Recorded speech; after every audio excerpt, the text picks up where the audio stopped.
Well, happy Friday, everybody. Ben and Woods, 97.3 The Fan. Thanks for being here this morning. Try to get our heads right on a Friday. As we do, I will say that it is really nice that it's Friday today. I'm Woodsy. That's Paul Reindl. He's our executive producer. Good morning, Paulie. Good morning. Benjamin Higgins still out in the land, Sin City, as they call it. Well, it's like Sin City adjacent out in Henderson, Nevada. And it's like Sin Suburb. Sin Suburb? It's not bad. I like that. Yeah, I like that a lot. Sin Suburb. Like minor sin suburb. Yeah. Out in Henderson playing with his buddy Scott, playing some golf. Checked in a little bit yesterday. I wanted to start the program today by shouting out the Oceanside Fire Department for the, I guess terrible afternoon that they had yesterday as the Oceanside Pier caught fire. And it was kind of after the game, and I looked at Twitter and I said, "Oh my God, the Oceanside Pier is burning right now." And badly as of this morning, I guess there's still some smoke, some embers, or whatnot. But yeah, the pictures that I saw, the smoke, it was just insane, insane. So I think the good news is nobody was injured. Everybody was cleared from the area. Obviously, never want to see anything like that happen. The idea of being a fireman is one that is just magnificent to me. I went and toured a firehouse with my kids, and of course, every little kid wants to be a fireman. And I love my kids. It's such a noble profession, but please, if you're going to do that, please be very careful because it's pretty scary stuff. And those guys are badasses, man, running in there, taking care of that yesterday. So, listen, that thing is nearly 140 years old. They've put a lot of money into it. They put a lot of money into it recently. Yeah. And I think what they said, at least the mayor said, is the money that they had put in recently really helped keep it from just burning and falling right into the ocean. So I just wanted to shout out Oceanside Fire Department and really all of the firemen around. My buddy is one. He tells me stories where I just go, I can't believe that this is what you have to do. I really shouldn't complain about coming in and having to BS with my friends on a Friday when I think about the calls that they get, the weird stuff that they have to deal with, and then, of course, the life-threatening danger that they face every day. Pretty amazing stuff. So shout out. One of our Tier 1 basketball players, Clay, he's a firefighter with San Diego Fire Department. I was texting with him yesterday. He's like, man, this is brutal. He goes, we're sending some help up there, but Oceanside Fire Department, they are solid. They've got this thing under control. They're doing a great job, it looks like. And man, that was a sad scene yesterday. Yeah, and we don't really know what started the fire yet, so they'll get it figured out, and again, hopefully get that thing rebuilt. Am I to understand that we have someone from Sin Suburb on the line? Sin Suburb, yes. Good morning, caller. Who's this? Sin Suburb. This is Ben in Henderson calling in. First time, long time. Good morning, Benjamin. Good morning. How are you guys doing? We're doing good, man. Doing good. A little bit sick of the sound of my own voice after the show, the roundtable, and then marriage counseling. I talked for about 7-8 straight hours yesterday. You had a long one. Now, real quick, yesterday on the show, we had a moment, Ben, where Woods was talking about the roundtable, and when I informed him that it was going to be a little bit longer of a roundtable with the 11:10 pregame show, he didn't believe me. I thought he was lying. You were literally in the office with us when Adam told us a couple of days ago. Am I crazy, Ben? Yeah, he was like, no. I asked. I said, is that roundtable going to be extra long because the pregame show doesn't start for a few minutes until after 11 o'clock? And Adam said, yes, it is. And I said, I'm getting out of one, a little bit of extra time by not hosting on this week. Yeah, I don't remember that at all. You would have thought I punched one of his children or something. He was so taken aback. It was jarring. When Paulie said that, it hit me like a ton of bricks. I go, what do you mean we have an extra 10 minutes? I'm exhausted. And he said, no, the extra 10. And I'll tell you, I felt every second of that extra 10 because right when the clock struck 11, I had to pee. Bad. And you guys know how I get. And there's no commercials in that thing. And I am sitting there, and it was everything I could do to not reach down like Bo and Taylor do, and just hold my dong right there on the video. I mean, I was like, wrap it up, man, wrap it up. I was. We don't even have a table in front of us anymore. No. So hide anything. If anybody had seen me, I would have been, holding myself, because as soon as that thing ended, I mean, I had to waddle down the hallway to relieve myself. It was horrible, and Annie did a great job, but man, it was just like I am just so exhausted and sick of the sound of my own voice. I didn't want to even say anything to anybody last night. I just can't stand the sound of my own voice right now, Benny. Well, how did our show go yesterday? Jake Cronenworth was on. He was great. He set the guys up for success, but did you tire them out so they couldn't finish out the game yesterday? That was absolutely brutal. That was a terrible loss. I'm pretty hard on myself, and I beat myself up a lot. And I went back and listened to some of the show because I'm a psychopath. And I just realized that when you're gone, I talk really fast. Now, the ironic thing is, and you know this, nobody loves the pregnant pause. Nobody loves dead air and the awkwardness that it presents more than I do. And nobody hates it more than Ben. Correct. Ben. Yeah. So when I was in here yesterday, I felt like I was talking way fast. And I listened and I go, oh my God, what is your problem? Like, let the game come to you a little bit. Relax. You don't have to fill every second. So I'm going to try today to slow it down a little bit, let the game come to me a little bit, relax. I was pretty, I was a little frazzled. Hannah and Megan came in, and Hannah spilled coffee all over the lobby. And I didn't get my coffee till like 5:45. So I was kind of a wreck. Corey Stewart was in. It was a lot, man. It was a lot. I loved everyone that came in. That being said, here I just pulled a little. There's a ton. Oh no, we're gonna air check me. Bit, yeah, oh God, air check. Listen to how fast Woods was talking. This was just talking to some Padres baseball yesterday. I said yesterday, and I had research of knuckleballers at Coors Field. It had not gone well. All right, Dickey had gone and thrown bullpens there and said, no, I'm not. That knuckleball, if it doesn't knuckle and it just rotates, is just BP for those guys. And I am so impressed by what I saw from Matt Waldron last night. There was something they talked about on the broadcast. Hamlin kept talking about how Waldron had said, no, I like the dry air. And I'm like, that's just something you said. Just slow down. Slow down. It's not. It's okay. Keep in mind that when you talk twice as fast, you need to prepare twice as much content, because then it's really an 8-hour show. That's right. Slow it down. You'll have less work to do in the long run. I was dying. Basically, it sounded like an auctioneer. That's how I felt when I listened back. That I was, up. 5 down 10. I'm fired up down 10 down 15 on the 15. I'm 15. It's identical. It was identical, man. And I get so worked up about it. 30, sir. 25, and then you're out. I'm 25, 30, 30. Now 5. I'm 35, 40. I beat the crap out of myself really all day yesterday. I really did. And it didn't help seeing that game and the results, Benny. How was your trip, my friend? It's going pretty well. It's today's moving day, of course, in any golf tournament. So, the pressure's on. We split our 2 matches yesterday. Okay. I played pretty well. I won the closest to the pin contest, which is fun. What'd you get? How much did you win? $100. Nice. $100. Nice. So that was 4-iron to 5 feet, which I made the birdie. So that was like my highlight of my day. And then afterwards, we went down to the Strip and went to Resorts World for the first time. That place is awesome. Is it cool? Giving away some prizes. Yes, it was so cool. Walked around, played some poker, and had some pizza, and it was a really, really fun time. But then we were both exhausted by like 9 o'clock and had to go home and fall asleep because we're getting old and tired, and we can't hang like we used to in Las Vegas. Any prostitutes? Not that I ever could. Any prostitutes? No. I don't think so. I mean, I just meant, are there any around? Like, did you see any around? I mean, there are certainly plenty of lovely ladies all over the place in Las Vegas. But how do you know? Well, it's a good question. It's a really good question. Now, $100 for the closest to the pin contest. That could you could have some fun with that at Play It Against Sam's. And Play It Against Sam's. Yeah, they already know you. I heard that. That was unbelievable, guys. I think they're going to put me on a list somewhere. Do they have voice recognition? And am I going to be in trouble if I go around? No, they're Las expecting Vegas you tonight. Any of the establishments? Just go in and ask for. I think it was Shanna.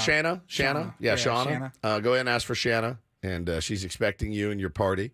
Man, I'm glad that you're having a good time, and I'm glad you got. I mean, listen, a split is a split. Hey, yeah, how funny. We're going to be talking about a split later today in the program, Benny, of course. And maybe the worst split in Padres history. Usually you go on the road, you're like, hell yeah, man, got a split. No, not this time. Not this time at all. I'm glad that you're having a good time. How much golf do you have today? Like 27 more holes? Only 18 holes today. Well, it's supposed to rain, actually, a little bit today. A little un-Henderson-like weather, so we might have to battle the elements today, which is interesting. Golf in the rain is not my favorite. No, I don't think it's going to rain all day, just a little bit in the middle of the day. Hopefully it'll stay to a minimum and we can enjoy ourselves. Now, I was absolutely in tears yesterday. In the middle of the show, you texted me and Paulie, and you had been walking around the clubhouse of this private club. Now, we went to a private club. One of our tier ones took us to a private club, and we walked through the clubhouse, and he's like, hey, look. Oh, my God, that's Michael Jordan's locker. Like, he has a membership here. Oh, Phil Mickelson has Tiger Woods' putter. Tiger Woods' putter. But, like, some guys are members. But yesterday when you texted me and Paulie, of all the three guys that you had seen their lockers, I almost died of laughter. There's a guy at that. I was doing the same thing. I was looking for celebrities, anyone famous, ex-athletes, and I couldn't find any names I recognized, but I did find some names that certainly stood out from the rest of them. Yeah, what were the names, Ben? I got them right here. There's a guy. There's a guy there at the club named. His name is Gene Raper. And there's another guy. It's not like Raper. There is no accent. Repair. There's no accent. It's R-A-P-E-R. Raper. Gene Raper. It's so unfortunate. Another guy, Ben, and this is what made me laugh, is that Ben's devious mind now. Cliff Cummings. He sent that over to us. And then that's fairly common. Yeah, that's fairly common. And then this one. You need to get a picture with a gentleman named Lou Porn. That is I have never. Lou, L-O-U. He's actually in the tournament. Shut your haven't met him mouth. yet, no, he's actually in the field somewhere. I'll see if I can find him. Does he have a mustache? I guarantee you he has a mustache. I don't know. I guarantee you he's got a thick brown mustache. Lou Porn is his name. How? I change your name, Raper or Porn? Are you kidding me? Or you moved to Las Vegas. Or you moved to Las Vegas. Yeah. Somebody tweeted Porn. yesterday, imagine Lou Porn on the tee box. He hits it, and somebody says, get in the hole! And he says, okay, no problem. That is just incredible, dude. Incredible. Well, have a great rest of your trip. Play well. Win some money. Try to win your money back. You're what, quarter of the way back already?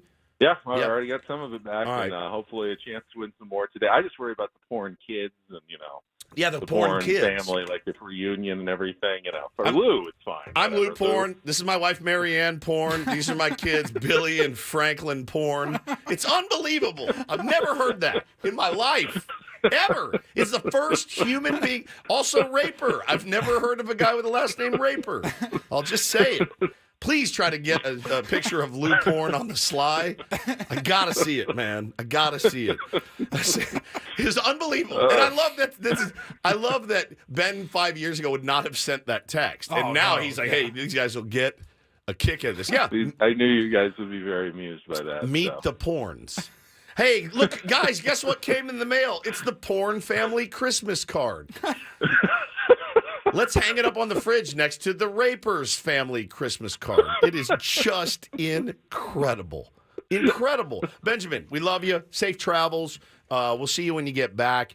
And thanks, guys. Have a good Friday. We'll see you on Monday morning. Go Padres. Bye, Benny. Bye, Benny. That's the great Benjamin Higgins. What a legend he is. So you heard him, and I said it yesterday on the show.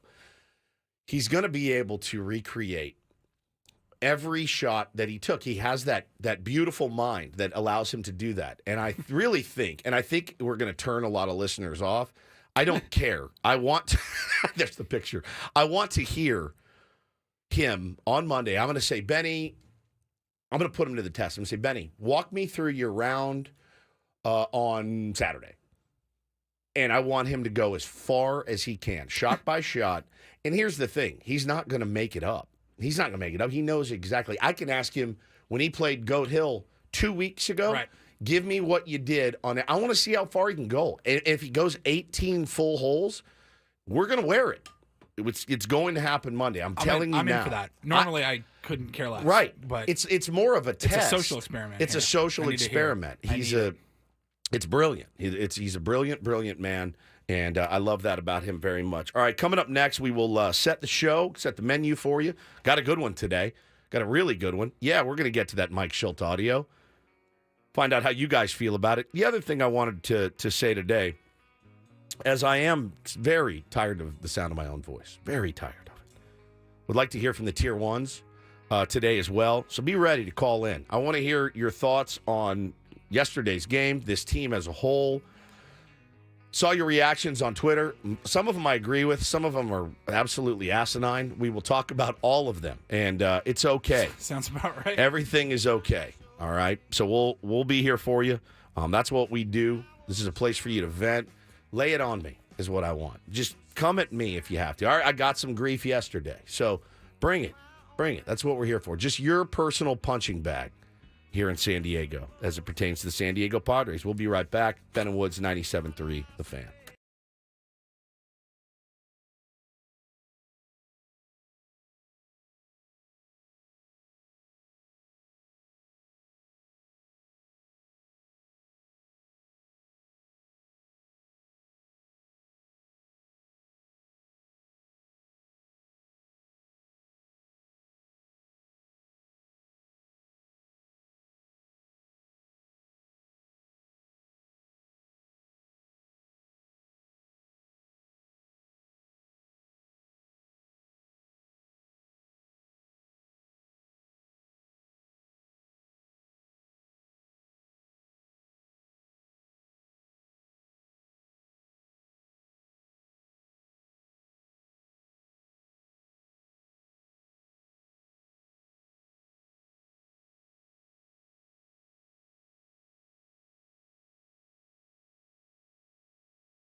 Woo, I like that on a Friday. Morning, everybody. Ben and Woods, 97.3 The Fan. Nice to hear from our beloved Benny Higgins as he gets ready, gets his cranberry juice in him, and gets ready to hit the links again. Great to be here with you. I'm Woodsy. That's Paul Reindl. And we're going to be taking this thing home today. We've got 3 special guests today. Actually, 4 special guests today on the program, which is good on a Friday. Busy. More of them, less of me. I'm telling you, Paulie. I got home yesterday and was like, nobody talked to me. I don't want to say a word. I got nothing in my head. I'm like, I have just vomited everything out, between this and the round table, and then the marriage counseling was just exhausting. I was exhausted. That's it was a long ass day.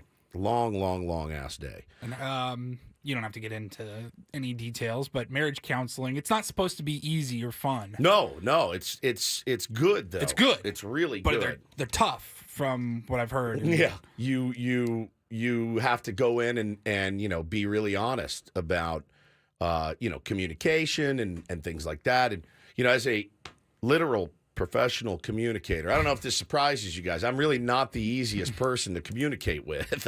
I don't know if that is a big shock to anyone, but you just try to navigate life. And my wife, she works so hard, and I got to figure out, how to ease some of her burden, and she wants to figure out how to ease some of my burden, and it's really a good thing ultimately. But yeah, it's work. I mean, you're not in there going, everything's great. She's fantastic. We've done a little bit of marriage counseling, and that's kind of how we started, just not even really thinking about it. We're like, yeah, it's been really good. We haven't really been arguing. Like, we had a great weekend last weekend, and she just cuts us off and goes, that's great. I don't want to hear what's good. Right. I want to hear about the bad stuff. We're like, oh. Yeah, Keegan says, well, what did you guys talk about after a day like that where you've been together all day? I said, and so we both sat down. We kind of told her, I said, well, yeah, I do a radio show. My wife actually came in and we hosted. We had a great time.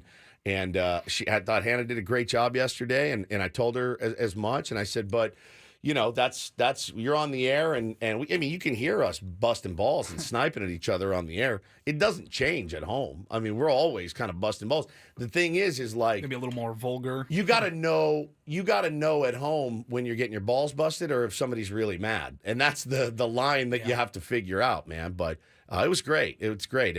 It's going to be great for us in our relationship. Look, I'm a big therapy guy. I recommend it. I don't think anybody shouldn't be in therapy, really. I mean, I think the world would be a better place.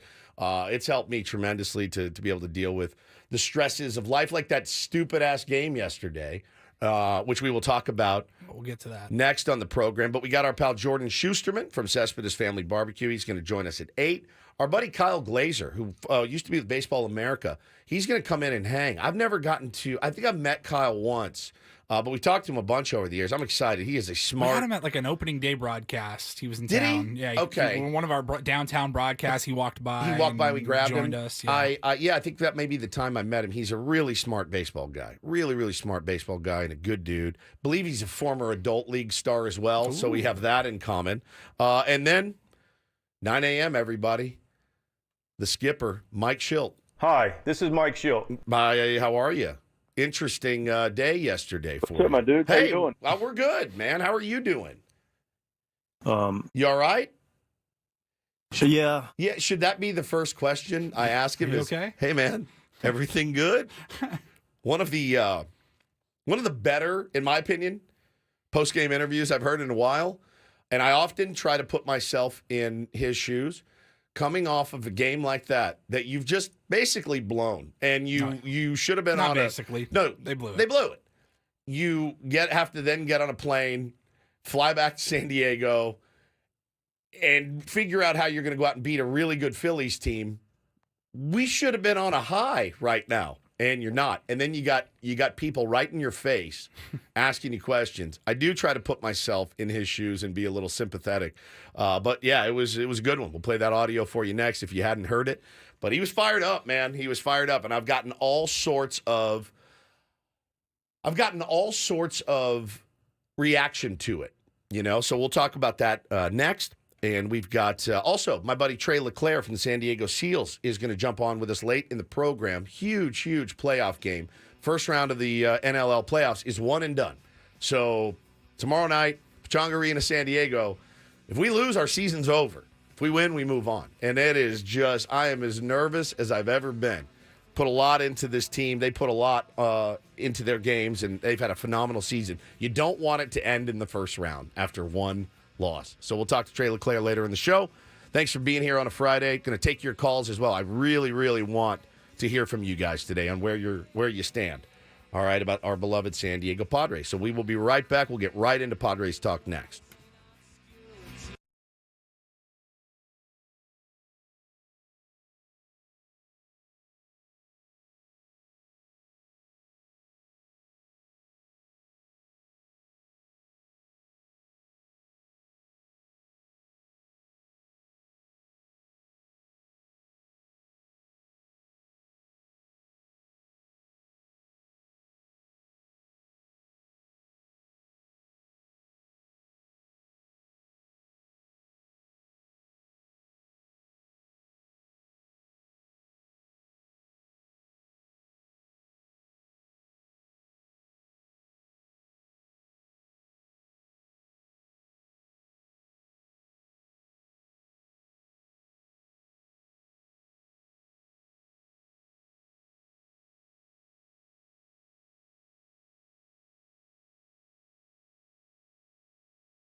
Welcome back, Ben and Woods, 97.3, The Fan. Happy Friday to you, my friends. Just me and Paulie holding it down for now. Kyle Glaser is going to come hang out with us later. Jordan Shusterman at 8 a.m. Skipper Mike Shildt at 9 this morning. Looking forward to that very much. Let's do the Padres Really wrap-up. cool. Yeah, it is really cool that we have you every week. Skip, we'll do a Padres wrap-up and get into that awful, awful game right after traffic. That was not fun. It was not fun. From the 97.3 The Fan Traffic Center, here's Kelly Danick. Looking good all around the county. Keep in mind, though, you might find some slick roadways in various parts, all due to some light rain we had overnight, maybe a little bit of mist. So, yeah, just take it extra carefully. No incidents or accidents getting your way at this time, though. I'm Kelly Danick with Ben and Wood, San Diego's #1 sports station, 97.3 The Fan. It's a shame if they lose. Oh, a shame indeed. It's a complete crap. Oh, I did not like that. Here are the lowlights from yesterday's game. Are you kidding me? It's the Padres Wrap-Up, presented by Hamul Casino. With thrilling slots and tables and all the best rewards, Hamul Casino has all the fun you're looking for. Hamul Casino, fun above all else. I'll maybe give it till 10. It's 9:44 right now. We'll give it 16 minutes of salt, and then we'll, get back on the bump and figure it out. It's not your fault. As this one's lined to deep center field as Okar goes straight back, makes the catch deep enough to get Doyle home. He'll tag and score from third. A sacrifice fly for Elias Diaz, and a major rarity here in 2024. The Rockies score first. 1-0 Colorado. Odds down 1-0 in the second inning, and a chopper to second base. That'll get it done. Rogers looks home, but he'll throw to first. An RBI ground out for Jose Azocar. Got ourselves a 1-1 game here in the second inning. Here's the 2-1 pitch, and Profar muscles it through into center field, a base hit. Fernando will come in to score, and the Padres lead for the first time today. It's 2-1.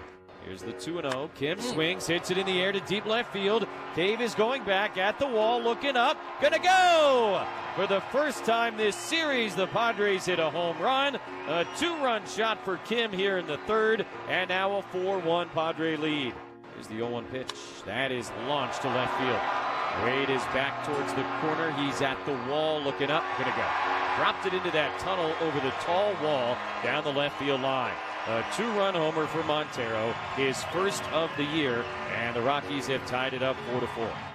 His pitch hit hard on the ground left side. Diving attempt, Tovar ricochets off his glove, heads towards the foul line. Rosario's going to come in and score. Bogarts hustles into second base, an RBI double, and the Padres back in front 5-4. Swings at the first pitch, hits it in the air deep down the right field line. Goodman back to watch. It's going to go. A 2-run homer for Jurickson Profar. And a big pinwheel bat flip as he heads to first base. 8-4 San Diego in the 7th. 2-0 hit in the air to deep left field. Wade is going back. He will watch. It's going to go. This is a 3-run home run for Hunter Goodman. His first hit of the year. And don't look now, it's now a 9-7 game. 0-1 pitch to McMahon, gets through. Tovar's on his way, he will score. 9-9 in the 8th. And boy, I think Cambasano just missed it. Yeah, this is a pass ball. 2-0 the pitch. Diaz hammers it in the air down the left field line. That's a fair ball, that'll get it done. Doyle in to score. Diaz on his way to second, an RBI double, and Colorado does lead for the first time in a long time. It's 10-9. 3-2 from Lawrence. Kim waits. Here's the pitch. Swing and a miss. Kim strikes out and the ball game is over. A nightmare 8th inning for the Padres as the Rockies put up 6 to come from behind and earn a split in this 4-game series. The final score, Colorado 10 and San Diego 9. Goon put a swing on him, hit a 3-run homer, and the guy's been outstanding for us. And just as long as hit the ball the other way, and walked Tovar, and a couple walks that inning hurt us. But I don't know what you want me to really tell you. I mean, the guy's been fantastic all year, and just wasn't able to get balls at people, wasn't able to get anybody on the ground. Go to the well one time too many, and you get burned in the big league sometimes. It happens. It sucked. There is no sugarcoating yesterday's loss. None whatsoever. No bright siding, no turd polishing. It was a pretty excruciating loss. It's a game you got to win. You got to find a way to win. There's a lot that went wrong. I hated every second of it. The only good thing I will say is that it ended at a reasonable time, and you didn't have to lay there in bed last night with your heart racing, your blood pressure up, which happens to me. I mean, I get so affected. And, 5 minutes after it was over, my 6-year-old ran in and goes, "Dad, can we watch a movie together?" And I went, "All right, I'm over it." Right? Had dinner. It was nice. Had a nice evening after that. But You had your 16 minutes of sulk. had my 16 minutes of sulk. We'll give it 16 minutes of salt, and then we'll, get back on the bump and figure it out. Thank you to Pete Fairbanks for maybe giving me the mantra that I need for the season. Now, you as a fan however you want. I don't care. That's how I'm going to try to fan this year, especially after a heartbreaking loss like that. And that's what it was. You felt really good. Up 9-4. And I saw a bunch. Listen, I was the one that was telling you last week, playing at Coors Field sucks. It's a nightmare. I hate it. That being said, you can play that game on the moon and be up 9-4, and you need to win that ball game. It sucks you don't have Manny. It sucks you didn't have Merrill. We haven't mentioned that. He was a late scratch with a groin strain or an injury, so he did not play. But regardless, bro, 9-4, bro, you have to. You got to win that, whether it's Coors Field, Petco Park, or the Moon. Yeah, the Moon. Yeah, like, the Disneyland, you have to win that game. El Cajon High. You name it. You name it. You got to win that game, and you got to take 3 or 4 from that team. That is a jaws of defeat. It was jaws of victory. It was excruciating to watch, and Campy, he's got to catch that ball. I mean, there was so much blame to go around. And listen, at the end of the day, when you're the manager of a big league baseball team, the buck stops with you. It just does. And hindsight managing sucks. Right? It's easy to do this morning for me. It's easy to do for the fan base. I totally get it. When I saw a lot of, you got to know he's out of gas. I tend to agree. I mean, he's got to face 3 batters, so you got to do that. Then you got a lefty coming up. So in his mind, I can see the rationalization of, well, he's been doing it for us all year. He's a veteran. He can lock in here. We've seen guys struggle, with command and then suddenly lock in. Problem is, man, I think he said, and we're going to get into more of his post-game audio because it was really fascinating and might I say even a little bit refreshing. And we can dissect that. Was it refreshing? Was it eyewash? Was he just pissed off and agitated? What's he going to be like today? I'll tell you, man, the small sample size for relievers, like Wandy Peralta came into the series in Colorado with an ERA of .82. That's damn good. That's damn good. He's doing his job. So then, after a couple of outings where he's given up a home run, his ERA leaving there in just a couple of days is 4.38. And it's like, holy cow. So Mike Shildt going to that well one more time to try to get it. I understand. I do, because the trust gets built up, and guys are going to have bad days where they can't find the zone or they get hit hard. But again, you got to win that game on the moon. Anywhere you play, you got to win that game. Stephen Kolek remains an interesting choice there. I'm curious because I did see a lot of people saying, well, where Robert Suarez? He'd only thrown 7 pitches the day before. And the only thing I can think of, and I'll ask the skipper this, I don't know if he addressed it at all. Suarez has thrown 3 out of the last 4 games. Not a high pitch count. I think he's thrown 31 pitches all week, something like that. So that made sense when I saw people going, go to your guy. Make sure you win that game. Figure that out. I thought Eniel De Los Santos, if you're going to talk about a bright spot, one of the most dominant innings I've seen from a Padres reliever in ever since I started watching Padres baseball 14 years ago. He's been so good all He was season long. unbelievable. Came in, runners on, and just boom, boom, boom. 3 up, 3 down, 3 Ks. It was beautiful. The offense did enough to win that game. Scored 9 runs. So just one that gets away, and it just makes you sick to your stomach, man. Randy Vasquez did not have a good start. He has good stuff. Our buddy Tommy sent out a couple of clips where I watched it and went, all right, yeah, you can work with that. But it was all around a really, really bad loss. And, you usually say, we like to say in sports radio or you say, hey, man, you go on the road, you get a split, you're happy with a split. Man, I just don't feel happy with that split. And I know the players don't feel happy with that split either. It wasn't a good split. It just wasn't. You had that game in hand. cannot give up an inning like that. You just can't. So let's get to. I want to get to Mike Shildt. Let's get to Shildt after the game. Again, try to remind everyone. This is 5 minutes after the game. 5 minutes after the game, and he's pissed off. It seemed like for as good as Wandy has been of late, he just didn't really have it from the start today. Why was he left in for 5 batters? Did you consider getting him out of there earlier? It was obvious to you? Oh, God. I said it seemed like he didn't really have it earlier today. Okay. Wandy has about a 60% ground ball rate. Okay. The second a guy gives up a home run, I can't just go take out a guy that's got a microscopic ERA and's got righties out all year. Now, it can be subjective whether he has or not. That can be your opinion. My opinion is I got a veteran guy out there that knows how to get a ball on the ground and is one pitch away from getting a ground ball. So that's what we had. It didn't work out. Things don't work out all the time. I don't know what you want me to tell you. It's a crazy venue. Crazy things happen here. How much of it is concern versus that's just you just chalk that one up to close? I don't have any concern. I'm going to tell you what I walked out of this ballpark. There's some agitation because we didn't win the game. But I'm going to tell you what I walk out of this ballpark with. A couple things. A bunch of gamers that showed up without one of our better players in Manny, which, rightfully so. He's having a baby. We had Jackson, who, little ouchie, stay away from it. We had guys all over the field playing their asses off and going out and stepping up and getting after it every day. A bunch of gamers stepping up all across the board.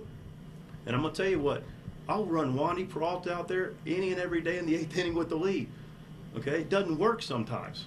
But I can tell you what, this group, outside of the result at the end of the day, the heart and the competitive spirit and those guys getting after everything they've got, it doesn't work out every time. But I'll take this group any day of the week because I got a bunch of winning gamers. Take that over the long haul. All right. So that is, I watched it. I was the game had ended and I was still sitting there, Paulie, like with my mouth open, like, what the hell just happened? Did get an F-bomb from my 6-year-old who ran in and saw the score. It was the first official F-bomb about a baseball game. And I let it slide because I felt the same way. Laughed my ass off. And then I said, I usually don't listen to these. I kind of wait for the show. Mm-hmm. And I was like, no, I'm going to see how he reacts. And he was pretty hot. I do understand that. I'd be furious. Now, I don't know what the people that didn't like that, I don't know what they wanted him to say. Did they want him to say, it's on me, I'll wear this one? He's going, if he hasn't proven it yet, he's going to blindly defend his players. We've said it a million times. It's not going to change. He's not going to throw Wandy Peralta under the bus, which, by the way, is the right move. That's the right move. If you make a mistake, Paulie, on the air, I'm not going to pound you for it because I know you're going to do a better job tomorrow and move on. And I like that in a manager. I do. We talked to Jake Cronenworth yesterday on this program when you asked him about what's different. And he goes, Skipper has our backs. Yeah. Like, Skipper has our backs. He pulls for us. It's what he's got to do, man, in the span of a long season. He's got to have his guys back. If he gets on there and goes, yeah, Wandy was terrible. He's got to execute, and Campy's got to catch that ball, and, we just asked the bed. I don't know how well that goes. Now, there's probably a time for that, but it's not right now. It's not at 14-14, in my opinion. I would agree with that. You may think different. And we want to hear from you, listeners, Tier 1s, Padres fans. Call in 833-288-0973. That was a bit of a polarizing, probably the most polarizing post-game presser we've had to this point in the young season from Mike Shildt. I was fairly indifferent. You were telling me, like, yeah, people love it, people hate it. And I'm like, I certainly didn't hate it. I didn't hate it. I also didn't, love it. I wasn't like, oh, I'm ready to run through a wall right now. It felt like passionate coach speak. Yeah, passionate manager speak. We just haven't played our best baseball. See, guys are battling. That's baseball, but with more oomph, with a little more juice to it, a little more passion behind it. Yeah. And then he also throws in, Jackson's got a little ouchie, which made me laugh. I laughed my ass off. The fact that Jackson's like, huh? He was clearly not happy, and then he just drops in little ouchie. Like, what? Yeah, Wesley. Little ouchie? Yeah, well, Wesley says the manager looks great when pitchers get outs and horrible when they don't. It's easy to second guess what happens. It is, sure. The hindsight managers. I'm one of them. We all are. It's okay. It's part of being a baseball fan. Ultimately, though, him riding for his guys is, I think, the most important part. And that's not a slight at any other manager in baseball, any of our previous managers. No, it's not a slight. But when you're hearing it from a guy like Jake Cronenworth yesterday, and you're clearly seeing these guys have more fight in them than they've had in recent memory. Yeah, they do, and that's that's all fine and good too. And I have friends that can't stand Mike Shildt, and I have friends that absolutely love him. It's true. That's the nature of being a baseball fan. So I myself, I liked it. We got a caller on the line? We got a couple all right, here. Let's get to some tier ones. Let's see how you guys are feeling today and where you stand on all of this. We're going blind here. Is this here we go. Jesus? Yeah, good morning, guys. Morning, buddy.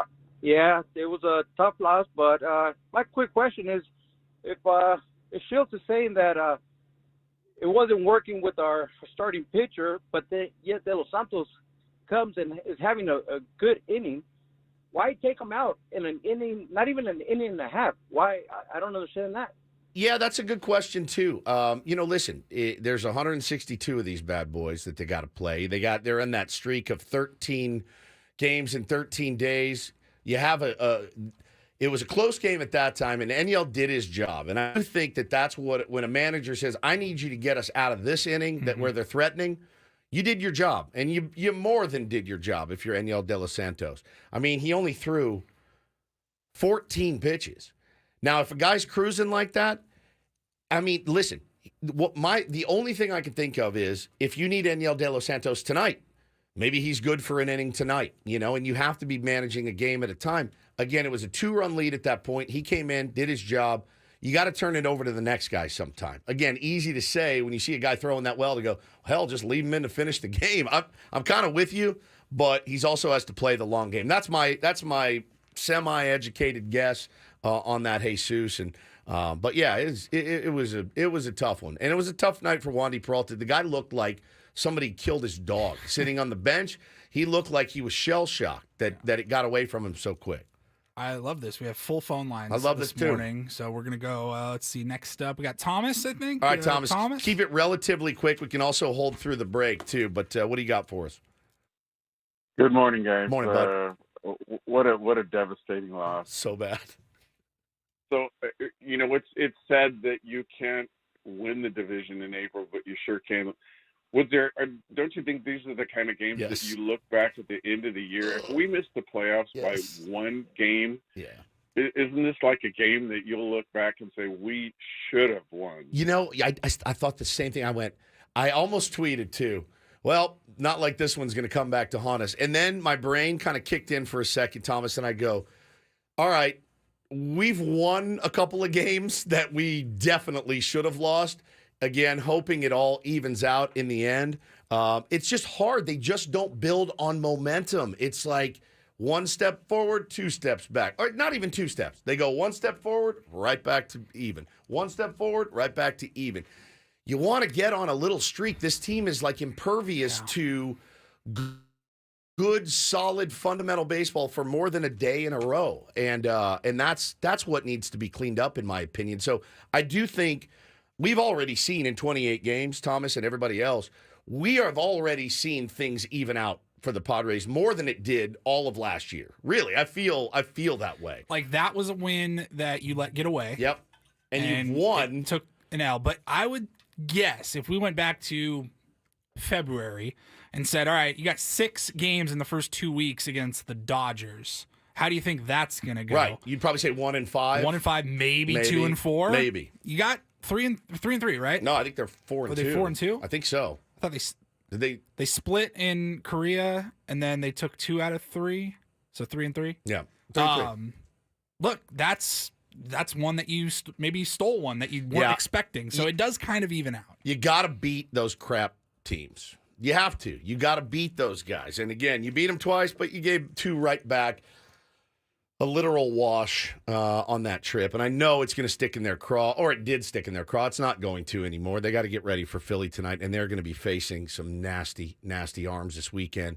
And, we'll talk about that as well. I love that you guys are calling in right now. Stay on the line. Stay on the We'll take line. some calls in our next segment. We do got to take after the break here. we're 4-3 against the Dodgers right now. 4-3. So I'll take that for sure. But we're also 2-2 against the Rockies. So, it's just hard to get any momentum going right now. This team is allergic to momentum at all. So we'll talk about that. Stay on the line, please. And we will get your calls right after the break. We'll be right back. Ben and Woods, 97.3 The Fan. Thanks for being here. Thanks for being active. Thanks for being passionate about our San Diego Padres.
An executive decision has been made. We are going to bang take on Woods because I want to talk to the tier ones out there, place for you to vent, beat us up, whatever you want to do. All right, we're here for you.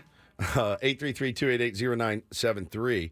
Now take on what's usually brought to you by Valvoline Instant Oil Change. Takes only 15 minutes. You don't have to get out of your car. For directions and discounts, go to SoCalOilChange.com. That's SoCalOilChange.com. I did it 2 weeks ago, and it was a beautiful, beautiful experience. It was about 2 or 3 weeks ago. They are great. Absolutely loved it. So let's go back to the phones, man. I want to hear from you guys out there. And again, to correct, we were 3-2 against the Dodgers. I don't know why that was so hard for us, but we did finally get it dialed in. Memory is not great. Math is not great. Memory is not great. 3-2 against the LA Dodgers. I think the point still remains, though. Yeah, that's better than you would have thought. probably thought you were going to do. Correct. And so you may have stolen one there that you weren't expecting, and then you lose one in Colorado that you should have won, and it kind of just evens it all evens out. Again. I mean, my God, what was Vegas's prediction? 82.5 or 81.5, somewhere around there, like right in there. And I'm like, 14-14. We're on pace. They win tonight. They're 15-14. Like they're right there until they go on a little bit of a run. Yes, or a dramatic one way or losing. the other. Yeah, exactly. Yeah, but let's keep it rolling here with the phones. I'm loving hearing from all of you guys this morning. We will go to, is this Max calling in? Yep. Max, good morning. Hey, good morning, boys. Hey, that game was super tough yesterday. And, it was just like the fourth out of the 4 games after a long competitive stretch. We had to go out of town. We had to play the Cubs. We had to play L.A. This was our 4th starter and, maybe our 5th or 6th. And they were talking about how, his performance didn't allow him to be that starter. And once we lost, our starting pitch. Yeah, we lost you. It kind of filled in a gap. We were kind of surprised to be up 9-4 in that game. I felt that too. After a 4-game stretch, our bullpen was beat up. They were exhausted. For them to throw Wandy, for them to throw Matsui was very shocking after they played him game 3.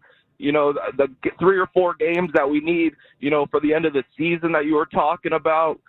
I think I lose them maybe with Shildt, and that's why his decisions in the bullpen, and that's why we wanted to take accountability, but I think you said it right. We are a little competitive. We're allergic to getting momentum. I think we still have to figure out the looming elephant in the room of Ha-Seong Kim and his production on the field and in the batting box. Kimmy's been playing much better. I mean, he hit a bomb yesterday. Kimmy is on the. He definitely is looking better. He's looking better. He's not necessarily, and that's fine. He looked a little lost, and I don't know if you want to put too much weight on the Korea trip and how much that maybe took out of him. It was just a whirlwind for him, I'm sure, for at least a week. But he just never seemed to really get off to a good start. He just looked like he was a step behind on everything. I mean, he is really coming around. He's pulled his average up. I mean, it's still pretty paltry right now. His OBP is 339. His slug is 436.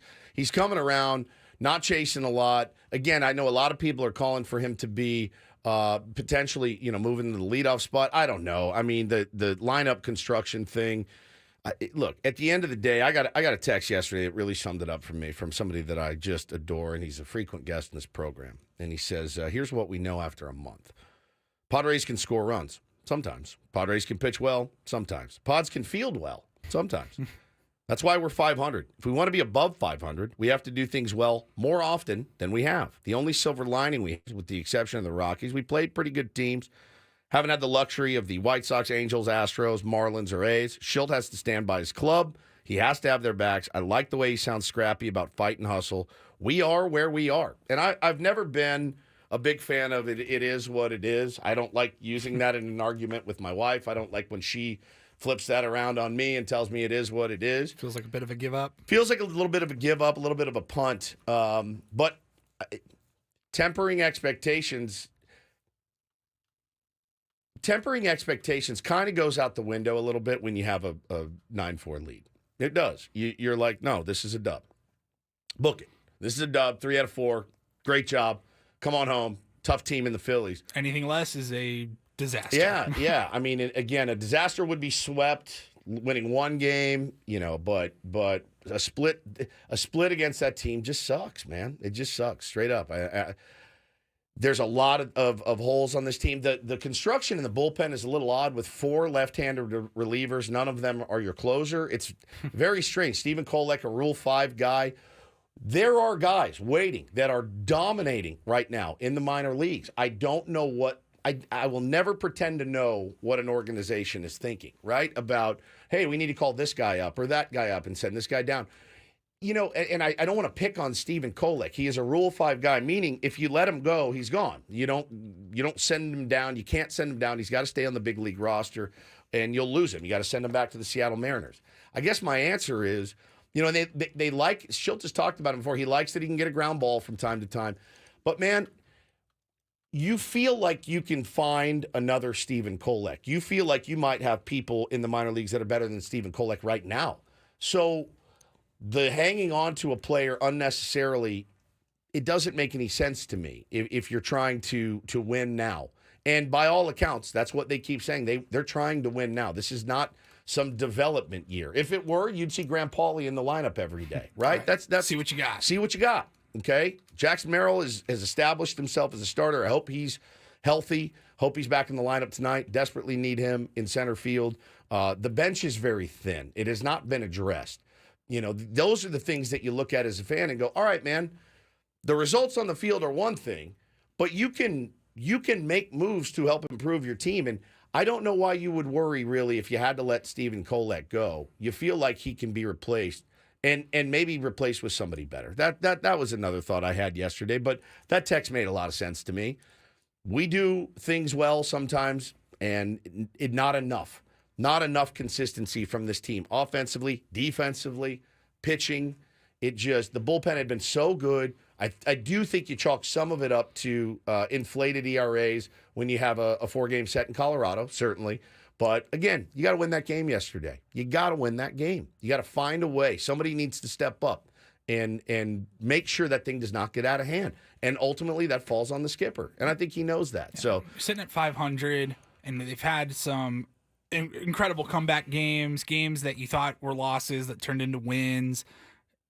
It's just been few and far between where all 3 aspects, pitching, offense, defense, have really been firing on all cylinders all at once. Yep. Either you're winning 9-7 and the pitching staff gave up a ton of runs that you had to make up or something like that, or you booted a few balls, the game got closer than it should have been. It's been few and far between where the offense just pummels the starting pitcher, the defense is flawless, and your guy goes and gives you 7, 3-hit innings. It just doesn't happen enough. It just doesn't happen enough, and that's what good teams do. This team is a mediocre team. This team is mediocre because their record says they're mediocre. They're 14-14. That's what your record the says definition of mediocre. Have had some great games. Have had some crap games. Have had some very average games. Have had games like yesterday. Yesterday sucked. There's no bright side in yesterday's game. Literally, the only bright spot was finally hitting a couple of bombs, and Enyel De Los Santos was outstanding. Outstanding. Yeah. Again, the most dominant relief inning I've seen in maybe since I started watching Padres baseball. So that's something to I guess be happy about. But other than that, man, it is such a bummer to lose that game. Got more callers on the line? Yeah, let's go to Luis. Hey guys, what's up, man? Hey, buddy. Listen, I just had this one thing year after year. I just think the Rockies have our number, man. You know how there's just some teams that, we're a good team. The Padres are a good team. The Rockies are not, but they have our number. I don't know what it is. I don't know how they do it, but, these guys come to play against us every single time. Now, I'm not going to be too upset about that loss yesterday. We should have won it, absolutely. But wait till the end of the season. Let's see how these couple of losses we handle these couple of losses at the end of the season, where if it makes us or breaks us for the playoffs or something like that. Let's just call it what it is, man. Colorado has our number. They do, and I said it last week. I'm sick to death. Playing the Dodgers is one thing. They have a really good team. They've got a, solid pitching rotation. They've got a nastiest 1 through maybe 5 in baseball. You're like, all right, I'm obviously nervous about that game, but if we lose, they spent $1 billion. They're almost supposed to beat everyone. You can't go on and lose to the Rockies. Those are the games that scare me to death. And again, to blow that lead in the 8th inning is just brutal. It's brutal. Brutal for the team, brutal for the fans. I know that they've moved on. I know that the skipper's moved on. We'll talk to him in a couple of hours. You know, I wonder if there's a better way to ask Mike Shildt about when the entire world thinks that you maybe left a guy in too long. And he doesn't need to explain his reasoning again. He told us in spring training, I like the hard questions. It gives me a chance to explain myself. He explained it yesterday. What do you say to that response? The one, you're wrong. The one about Wandy? Play it again, Paul, in case you guys missed it. They asked him, why did you leave Wandy Peralta in so long? Concern versus, that's just, you just chalk that one up to. I don't have any concern. I'm going to tell you what, I walked out of this ballpark, there's some agitation because we didn't win the game. And I'm going to tell you what I walk out of this ballpark with. A couple things. A bunch of gamers that showed up without one of our better players in Manny, which, you know, rightfully so. He's having a baby. We had Jackson, who, you know, a little ouchy. Want to stay away from it. We had guys all over the field playing their asses off and going out and stepping up and getting after it every day. A bunch of gamers stepping up all across the board. And I'm going to tell you what, I'll run Wandy Peralta out there any and every day in the 8th inning with the lead. Okay? It doesn't work sometimes. But I can tell you what, this group, outside of the result at the end of the day, the heart and the competitive spirit and those guys getting after everything they've got, it doesn't work out every time. But I'll take this group any day of the week because I got a bunch of winning gamers. Take that over the long haul. So should I ask the first question? Hey, why'd you leave Wandy in for so long? Just see if he'll jump through the phone and strangle me the next time he sees me. Yeah. Hey, Skip, just really one question from me. Wandy Peralta again? What were you thinking there? Tough one. Man. Tough one. We got time for maybe one more. Paulie? Yeah, let's see. Is this Ira? Yep. Good morning, Ira. Good morning, y'all. You know, I've been an employer since '87, and somewhere along the line, I crossed paths with somebody who said to me, as far as managing style, he said, praise in public, reprimand in private, and let people know what's expected of them. Really? So I think that Shildt has got that innately, or whatever. Maybe he crossed paths with the same guy, but he understands this, and I think it's so important, especially the reprimand in private part. And I love Shildt. I love the way he leads. I love the way he talks. I would play hard for him in a heartbeat. And as far as the loss goes, you know, rationalizing it to, you know, well, it's going to even out in the end and all that. It's like you're up at the blackjack table pre-grand. You give it back to them and you say, well, it was house money anyway. Garbage. It was yours. I've done that, man. You got to know it's yours. Once you got it, it's yours. You lost your money, not the house money. So Ira, stop watering it down, guys. Ira, we lost a bad game. Let's get over it and let's move on. Ira, you can't walk away in the 8th inning up $3,000. You got to get those last few outs. I don't know that anybody's rationalized it. I think, honestly, I've said over and over today, you can't lose that game. You just can't. You know, you cannot lose that. And it's you have. Thanks for the call, though, Ira. I loved what you said about, you know, I love it. Praise publicly, reprimand privately. That's what I do to Paulie. Yeah, I praise him publicly, and when the mics go off, you son of a bitch, 10:02, idiot. I'm hiding. I have to hide. Paulie's cowering in the corner. No, I like that. But I think maybe rationalizing is the right word. You're going to lose some games that you shouldn't, and you're going to win some games. I was trying to relate it to last year. You felt like you didn't win any of those games. You had no comebacks. You had no late inning heroics, really, for most of the season. Yeah. That's the only rationalization I was making is from this year to last year. There's rationalizing, and then there's sugarcoating. Copium. Yeah, copium. Sure, all of that. And when I think about last year, and again, I'm going to stand by this, still a better product than I saw last year. It is. I'm sorry. I mean, that's exactly how I feel. I enjoy watching this team immensely more than I did last year. So that's one man's perspective, guys. So we got Don't Do This coming up next, and Adam Klug is our boss. He's from the Atlanta area. He's almost inconsolable about what the Atlanta Falcons did last night in the NFL draft. We've gone an hour and 15 minutes without mentioning the draft. We'll get into a record. We'll get into some of that next. Pretty curious reports coming out of Atlanta as well. And we'll talk about that today. Also, we've got some great audio for Do This. Yeah, Mr. Eyewash maybe, but actually has a really good idea, something I'm all in favor of. Max Scherzer speaking on how we fix the umpires in Major League Baseball. Really good audio coming up next. Thanks for being here. Ben and Woods, 97.3 The Fan.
Don't Do This brought to you by the Craft Taco in Sereno Valley. The Craft Taco has some of the best quality tacos in all of San Diego. Go to thecrafttaco.com. Take a look at their happy hour specials today. Thecrafttaco.com, highly recommended by the Ben and Woods program.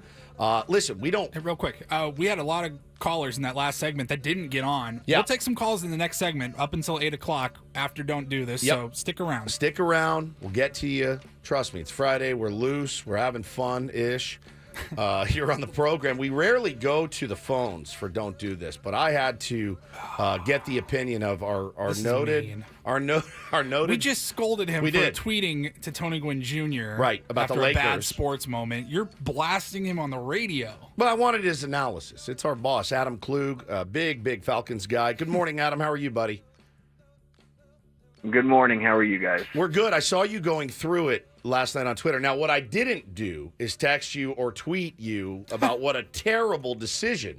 You know, there's that old saying. Because that would have been uncouth, Correct. but this is okay, having it on the radio instead. This is fine. I want your analysis because they always say don't be the main character on Twitter. I think the same goes for the draft. Don't be the main character in the draft that people go, what in the world were they thinking? And your Atlanta Falcons, I'm telling you, Adam, I'm running through the first few picks going, got their guy, got their guy, got their guy, got their guy. Yep. You get to the Falcons, you go, what? What just happened? They're getting roasted right now. So they drafted Michael Penix Jr., who I like a lot. Of course. I think he's going to be, at some point, See, I don't. That's the other part about this, though, Paul. I don't like him. I ripped him all during college football season. I think he's got a funky throwing motion. I just don't like him. He's a nice, you don't like his game. Let's not. He's probably a nice kid. Correct. I'm sure he's a very nice person. Sure his family likes him. I don't like the prospect. Okay. And that's before you get to the idea they gave $100 million to Kirk Cousins to play quarterback, and this kid's about to turn 24 next week, and he's going to sit on the bench for 2 or 3 years. Allegedly. I think my main beef with it, and I think, Kirk Cousins' main beef with it was you just gave me $100 million, and you take a quarterback in the first round. We're trying to win a Super Bowl. We're not trying to plan for year 3 or 4. Get me an offensive lineman. Get me a defensive lineman. Get me a wide receiver. Get me a tight end. It's a wasted pick, in my opinion, and I know you feel the same way. I feel the exact same way. Couldn't agree with you more, and it all came on the heels of what our beloved Padres did yesterday. So, yes, I was going through it yesterday. I feel that, man, very much. Yeah, like I said, the main character in the draft is not something you want to be. Now, I saw some video of Falcons GM in deep conversation with owner Arthur Blank, and it looked in this video like he was having to justify what he just did. Do you think there's any chance, though, that a GM makes a pick without the owner's approval, Adam? Do you think he picked that and then had to go explain himself? I don't think a pick like this. I think the owner was. I think everybody was in on the pick. I think they were all wrong. I think it's one of those things you see on Twitter, like with the memes, like what opinion do you have? Yeah. That everybody else, it's got everybody pointing swords at you or whatever. Like this is that. This is a we're smarter than everybody else pick, right? This is the owner, the GM, the coach, everyone basically being like, no, we're right and everybody else is wrong. Yeah. It's very arrogant. I get that. Well, I'm sorry. John wants to know, was it extra sweet because it was a wasted draft pick in the first round? And I think I know your answer. No. Sorry, buddy. No, it wasn't. Thank you for jumping on with us. I know you're upset. Life will go on. Life will be fine. Love you guys. Love you too, buddy. Appreciate you. Love you guys. I love you. Love you It's too. the great Adam Klug joining us. Man, what a rough night for him. Yeah, totally main character stuff yesterday. I mean, everything I was seeing, which wasn't a ton, I wasn't doing a ton of mock draft coverage all week, but I was late first round, early second round for Penix, and see him go 8 to a team that just gave a quarterback $100 million. I mean, honestly, that's the don't do this. Probably giving Kirk Cousins $100 million, but that was a don't do this from a few months ago. Yeah, and again, where you drafted him, I think, is the problem. And again, you needed help elsewhere that you could have another team that just got a quarterback was the Denver Broncos, and they drafted Bo Nix after just acquiring Zach Wilson. Yeah. But Zach Wilson, you didn't bring him in with a $100 million Right. long-term Yeah, he's deal. a flyer. They're gonna compete with each other, and we'll see what happens. But you signed Kirk Cousins to be the guy.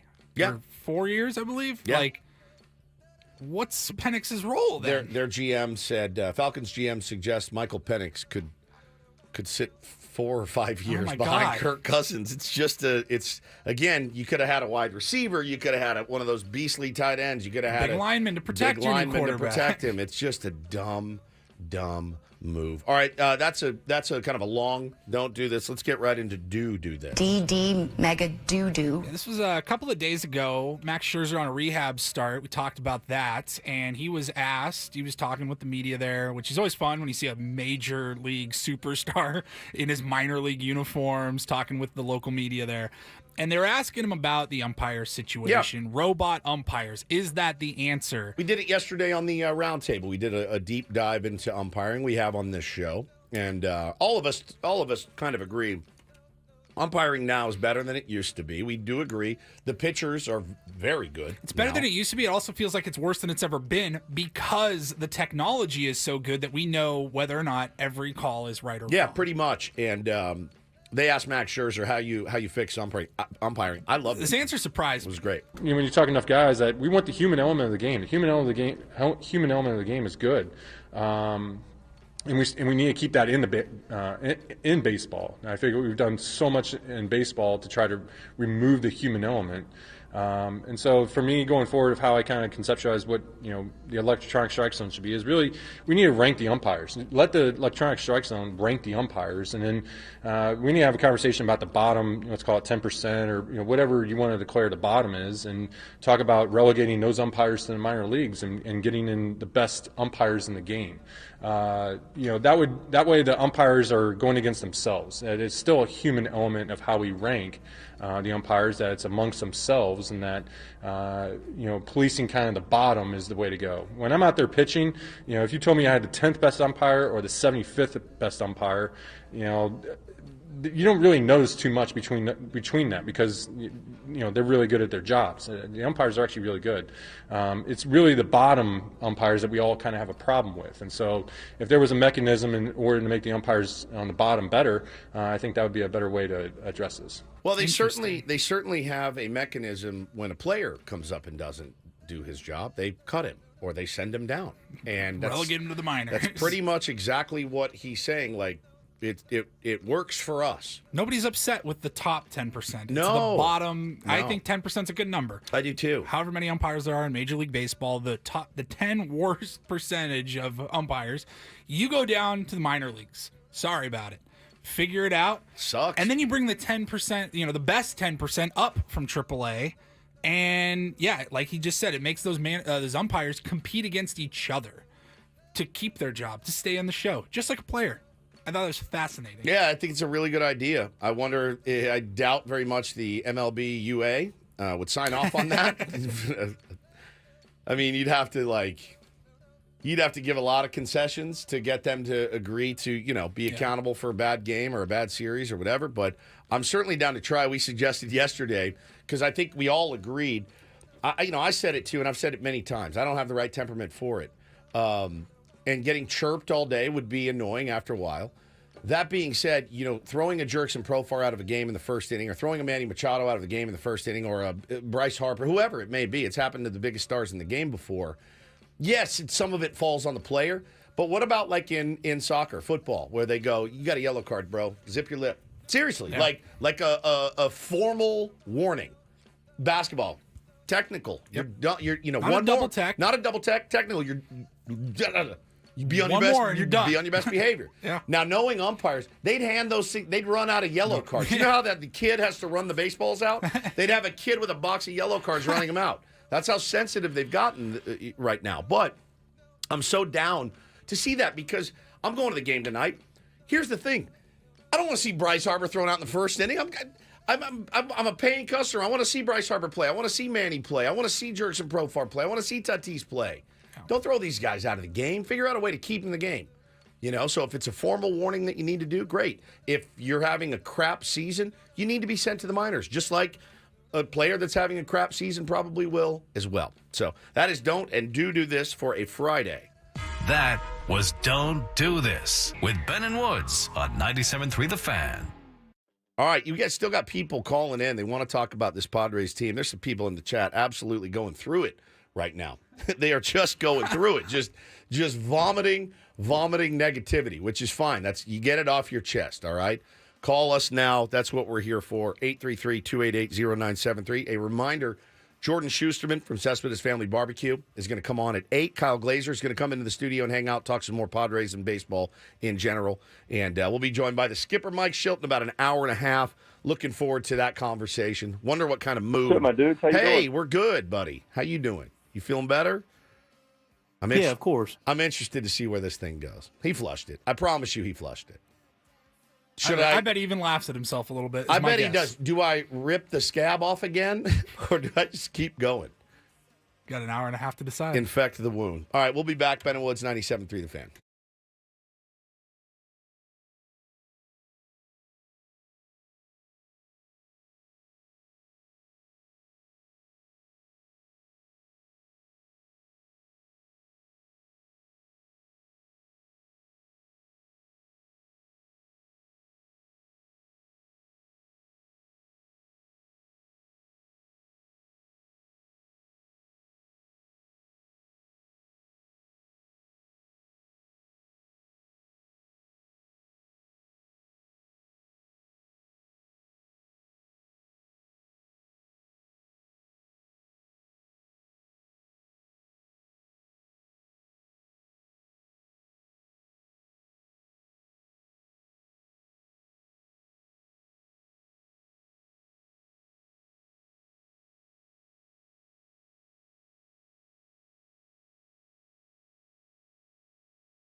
Welcome back, Ben and Woods, 97.3 The Fan. Great to be here with you on a Friday morning. Looking forward to the weekend. Going to head to the game tonight.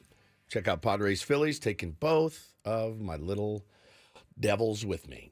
I don't know why I signed up for that tonight, but Hannah's going to be busy. I said, I'll take them to the game. Got a Seals game tomorrow. Got a Tier 1 game on Sunday, 1 o'clock, Rancho Buena Vista High, home of Dave Roberts, Ooh. where he went to Ben's buddy. We blew a game there in the late innings, so it was like Ben, you do a great job. It was like the ghost of Dave Roberts was there. Yeah. So, interesting place to play. All right, let's check traffic. We'll get to more of your phone calls. From the 97.3 The Fan Traffic Center, here's Kelly Danick. Couple problems here. Hit and run crash on the El Camino Real off-ramp, eastbound 78. Now getting reports of a collision on southbound 15 at the 163. That's blocking the slow lane. I'm Kelly Danick with Ben and Woods, San Diego's #1 sports station, 97.3 The Fan. Welcome back. Oh, hi. We're back already. We are back. We are back.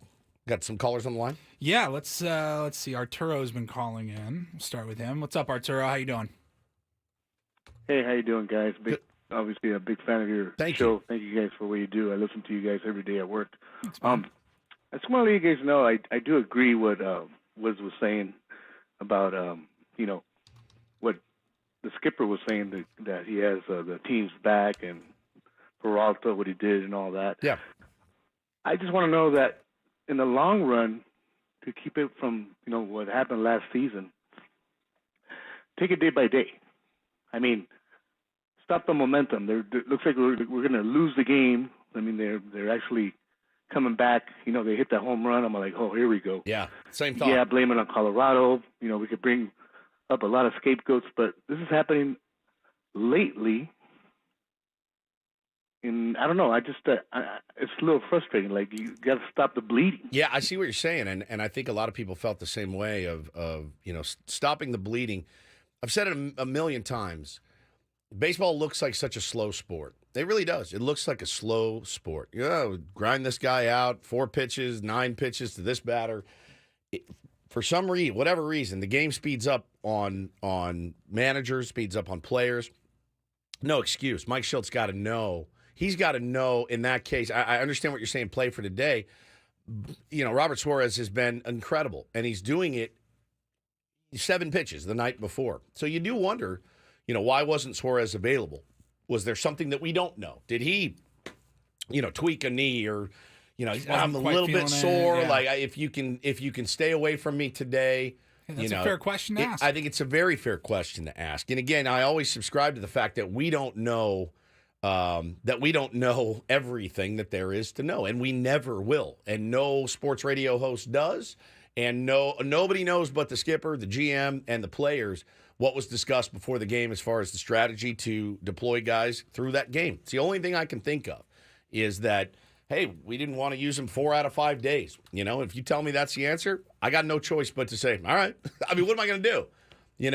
Wrong. Wrong. Right. That's not right. You should have used him there. Okay. I mean, hindsight being 20/20, I wonder if he would have. It's hard. It's easy for us to say, you got to play for today's win. And you do have to figure out how to win a 9-4 game in the 8th inning. Period. You do. But your big league relief pitchers should be able to handle that. They should. And you should not have to go to your closer in that situation. That should be a day off for Robert Suarez. And they didn't. They didn't go to him. Yeah. So they stuck to whatever plan they had. It backfired. Didn't work. Trusted a veteran in Wandy Peralta. Look, if they're up 3-2 and going into the 9th, I bet you see Robert Suarez. That's it's good. Up I mean, 9-4, you shouldn't need him. Yeah, you don't even want to bother getting him hot. Right. But again, it speeds up quick. Next thing you know, it's 9-7. Next thing you know, Campy drops the ball. Next thing you know, and it's like, oh God, this is the last thing any of us wanted. It's the last thing Wandy Peralta wanted, and the last thing the skipper wanted. I hate it. I hate it for them. I hate it for Wandy, who's been really good, was really good all season. And, I hate it for the skipper, and I hate it for Padres fans. I hate it for myself. I was pissed. You don't think I would have rather come in here this morning and been like, hell yeah, 3 out of 4 from the Colorado Rockies. Let's rage on a Friday. Get ready for the Phillies. No, you got to sit and pick this scab all day. It's exactly what happens. But, they flushed it. We need to flush it. Move on to the Philly series. We will ask Mike Shildt about all this coming up at 9 a.m. You got more calls on the line? Yeah, let's go to Mike. Firing today. What's up, boys? How we doing? Good, buddy. How you doing? Good, man. So, while I did tell you this was an inexcusable loss, Woods, there's a couple things. One, I think, first of all, I like this team much better than I enjoy watching this team. So much more. They play baseball. So much more. It's weird. They play baseball. And that's why, if you listen to Mud when he's on the broadcast and he says baseball, like that's his code word of saying they're playing the game correctly. They're playing the game right. Yep. Look, you can have a team full of stars all you want, but that doesn't mean you're going to win every game, right? Like, look at the Rangers last year. They weren't, a team full of stars.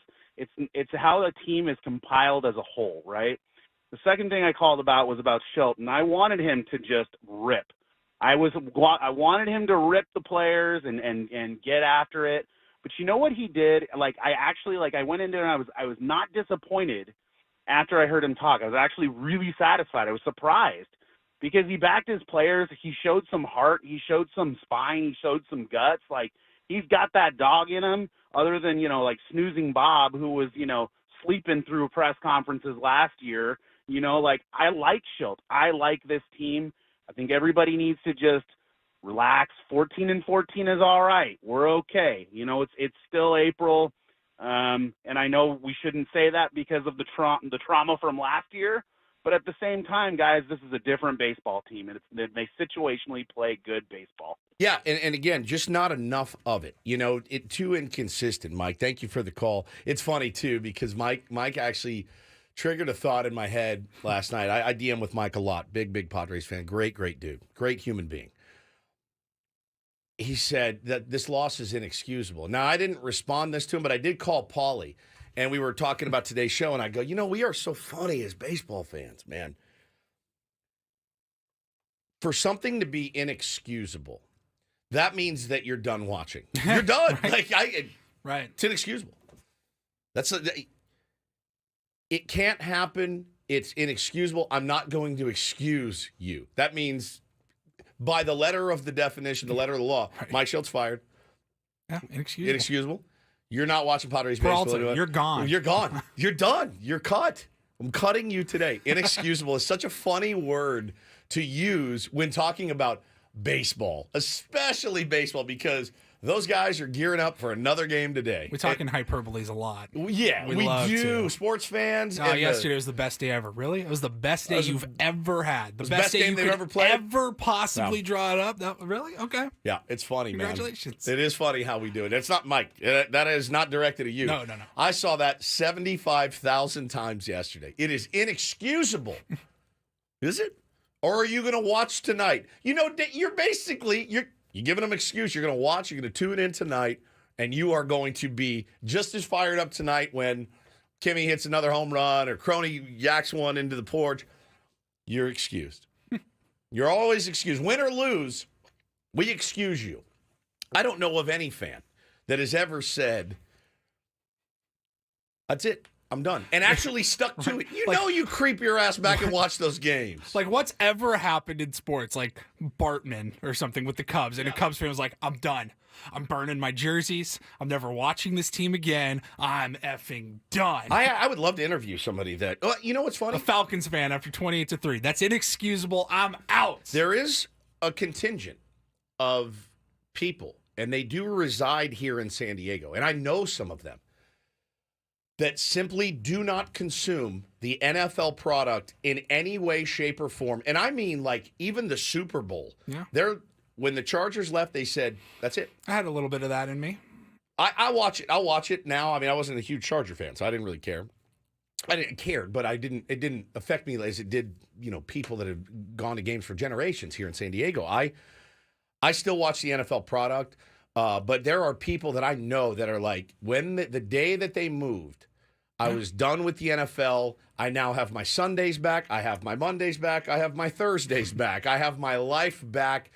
I get it, too. I don't watch the product anymore. That's really the only exception. When it comes to baseball, I think that would be a ridiculous sentiment to not excuse a team after blowing a 9-4 lead, right? You'll be back tonight, and you'll be pulling your ass off for them, and I will too. We all will.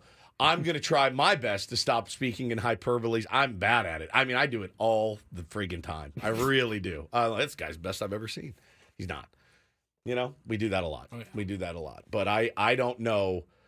I would say don't give up on the 14-14 Padres just yet. If you are enjoying the product, and it sounds like you are, it's a bummer of a loss. It sucks. I hated every second of it. You know, especially the last 2 innings were brutal. I hate that they went down in order in the 9th. Made me sick, but you knew it. You absolutely knew they were not mounting a comeback there. You just could feel it. You 100% knew it. So thank you for calling, Mike. I love you. You're one of my favorite people. So keep those DMs coming. Anybody else on the line? Yeah, you want to keep it rolling? Oh, my God. All right. Yeah, why not? I haven't had a chance to screen this one. Is this Nick? You're on the air, caller. Nico? Hey, Nico. How you doing, buddy? Hey, how's it going? Good, man. Big fan of your guys' show. Thank you. I will say yesterday, man, after listening to it on the fan, it was crazy. I almost turned it off because I thought we had it in the bag. Yep. And, you know, turn it back on and you realize now we lost the game. It was awful. within that at least 30 minutes after the game, I was super raging and just pissed off. But after hearing Shildt's post-game interview, it kind of gave me the spark of like, hey, this is kind of to be expected from this team that's still trying to build its chemistry, especially on the road, and identity. But hearing Mike Shildt kind of just back up his players and saying that I'm going to ride them no matter what, gives me that boost of confidence that, hey, like, this is something new that we haven't really experienced in the last 3 years. And more so, just super hyped for tonight's game. I'm going to tonight's game, so hopefully it sparks the Padres to come off that bad tasting loss and really kind of steal one against the Phillies. Yeah, I agree. I appreciate you guys taking my call. Appreciate you calling in, man. Thank you very much. And I feel the same way. You know, I was the 16 minutes, man, is going to be the mantra for me. Pete Fairbanks, after blowing We'll give it 16 minutes of salt, and then we'll, get back on the bump and figure it out. Yep. And the beauty of this game that we all love so much and hate so much in our soul is that there's always another game until there's not. You still got plenty of time to either figure it out or establish the identity that you're just not a very good team.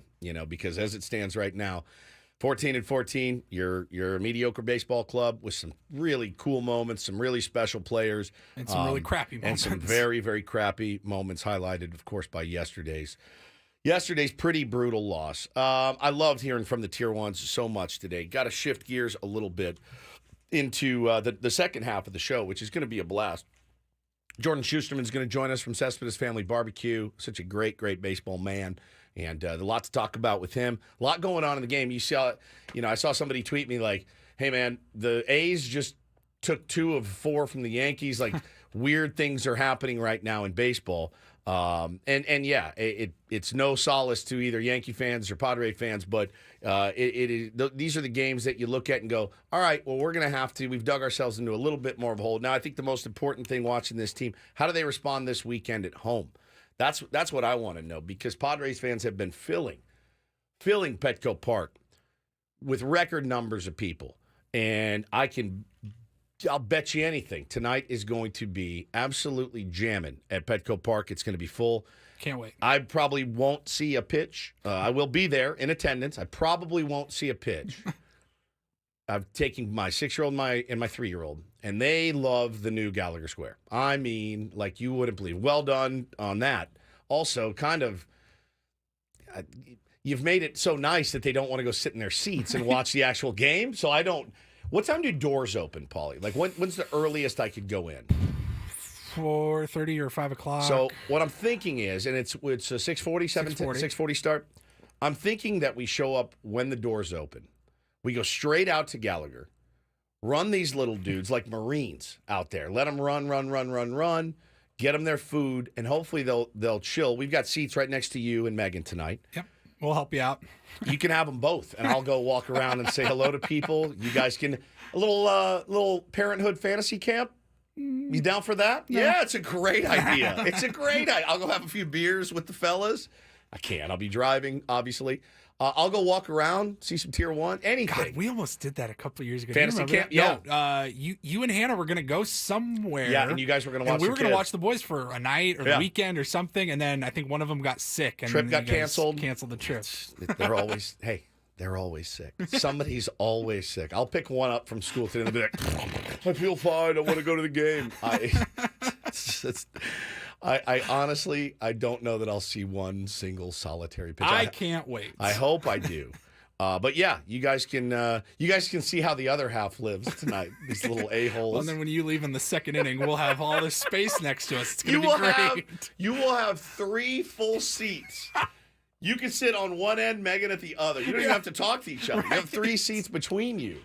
So I'm excited, man. I love taking my kids to Petco Park, but Bo loves baseball. Well, but we go to the ball yard. He wants to go to the playground. He's going to want to hit. He's going to do all that stuff. And it's always been important to me, even as a kid and still as an adult at 33 years old, to see the stars of the game. Yeah. Like I remember in 2018, I drove up to go to a Clippers game because the Cavs were in town and LeBron was there. Sure. And I had not seen LeBron James play in person. You see the Phillies are coming to town. You get a chance to see Bryce Harper play. Yep. That's always a special moment. You get to see superstars here for the Padres every single day. But when you see those guys coming through, I think it's always important, especially for somebody like Bo's age, to be able to be like, yeah, I saw him. My son is a huge Bryce Harper fan. He's a huge Trey Turner fan. He's a huge Kyle Schwarber fan. He's already that kid that is like, no, I can appreciate the greatness on the other team. Now he's gonna be rooting his ass off for the Padres tonight from Gallagher Square, I'm sure. But no, I'm excited, man. I just like being in that ballpark. It fills me with a sense of pride, certainly, and I love taking my kids to the game. So if you guys see us out there tonight, make sure you say hello. If you don't like me and want to punch me, I'm gonna have my kids with me. So maybe another time we can get that worked out. But going to be joined next by Jordan Shusterman from Cespedes Family Barbecue. They've been doing some really, really good work. They always do some good work. Very honored and appreciative of his time this morning. Always reps the Padres, too. He's always wearing like a Tin Caps hat. Some interesting news out of the minor leagues yesterday. Leo Dallas de Breeze almost hit his first home run, Paulie. Has a beautiful, beautiful swing. Some of the guys from Mad Friars were down there watching them play. Hate to say it, but, the future's bright. We've been saying that here for so long. It's almost hard to say it with a straight face. Yeah. Prospect hugging is back. It's back. Back and in fashion. It is back in fashion. It's exactly right. We'll be back. Ben and Woods, 97.3 The Fan. Coming up next, Jordan Shusterman from Cespedes Family Barbecue.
All right, we're halfway home on a Friday. Mercifully halfway home. Looking forward to this weekend. Should be a great one. Going to be out at Pechanga Arena tomorrow night, calling the Seals game, playoffs. Would love to have you out there. SealsLax.com. You can get your tickets. Really excited about that. I'm a little bit concerned about my voice. I've blown it out. I blew it out doing a bit the other day. Then I had the show, the round table. Still suffering from that? Still suffering a little bit. I told you, man, I tasted blood when I was screaming. That's hardcore. I don't know how those guys probably get that checked out. I don't know how those hardcore singers do it. Every night. Every single night on tour and stuff. It doesn't make any sense to me. But no, we'll grind through it. That's what we do. Joining us right now is our pal from Cespedes Family Barbecue, brought to you by our friends at the Grand Ole Barbecue, one of my favorite places in San Diego to eat. It's our pal Jordan Shusterman. Good morning, my friend. What's up, guys? Good to see you. Good to see you. How's everything with you? Things are great, as you can tell. I'm supporting Aniel today. Oh, I know the Padres had a tough one, a little tough day in the yard yesterday. That was a tough one. We can get into why I was both like not as worried and worried about a game like that. Yeah, I mean, I hate to just do the old common, well, it's Coors Field, and weird things happen. That is true. That being said, you got to win that game up 9-4. You have to. Yeah. My kind of two takeaways from that are, to your point, right? I mean, it's an objective fact. I mean, Coors Field is as goofy as it gets, and that's the thing. Is as bad as the Rockies roster can get. Weird stuff happens, but that's the thing. You only have so many opportunities to play bad teams. Yes.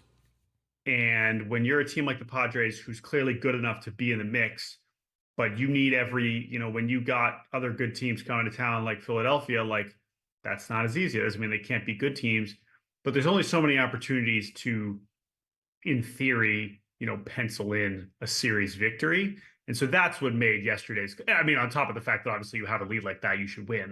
That's obvious too. But that's the part that's frustrating is you only have so many quote unquote gimmies on the schedule. And I know every Major League Baseball game is hard. I respect all the team players on the bad teams as well as the good teams, but that's just the reality for a team like the Padres. If you're in the middle, you have to take care of those things.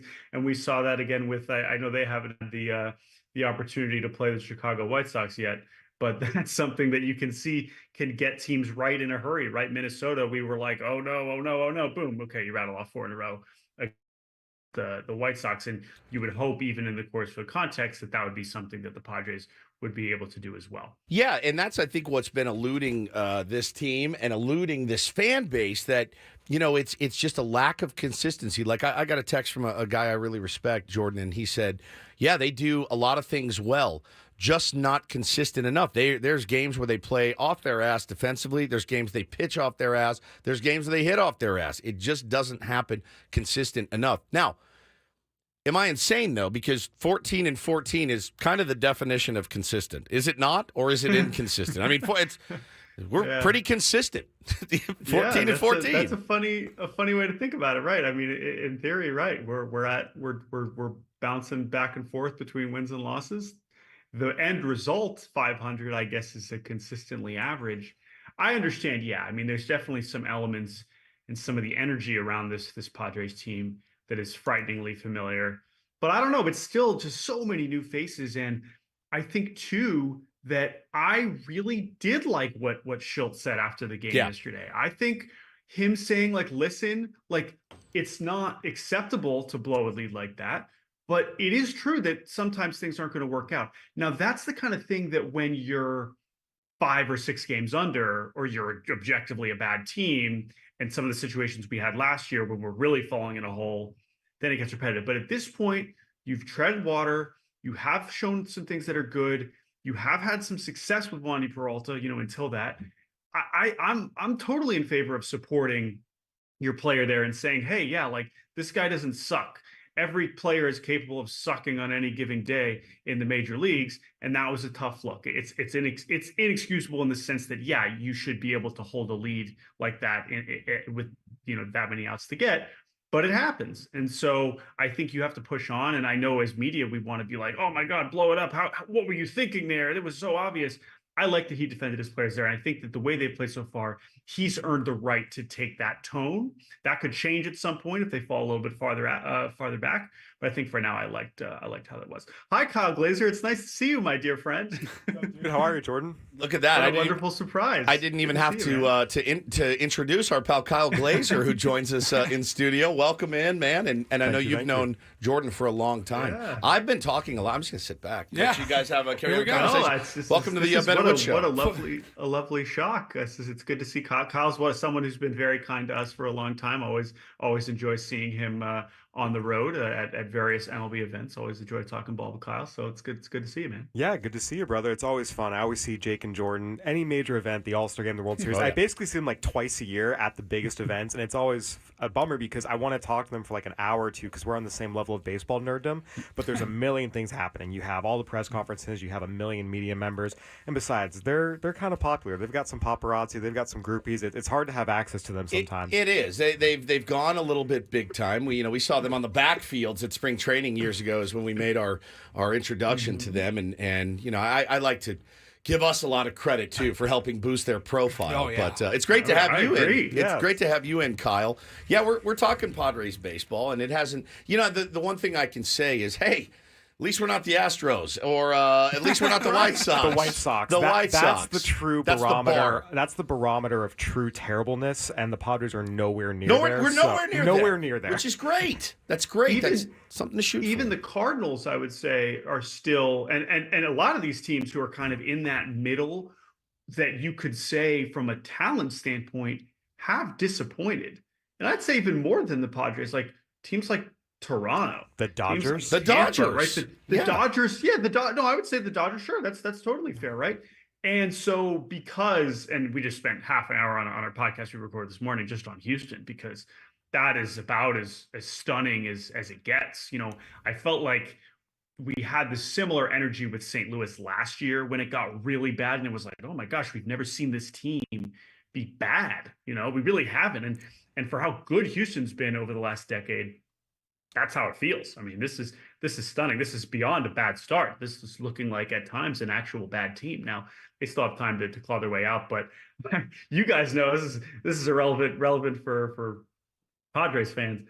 The Astros going to Mexico City this weekend could either be the best or the worst thing that ever happens to them. I mean, in theory, it's like, oh, maybe let's switch it up. You play against the Rockies, you put up a bunch of runs, but they need to get outs right now. And they're lucky that it's Blanco and Fromber going Saturday and Sunday, because I would feel very bad if some of their struggling starters would have to pitch down there in Mexico City. It's so reminiscent, though, because you remember another team that had some superstars that couldn't really get it going, and then they went down to Mexico City, and then they really got it going.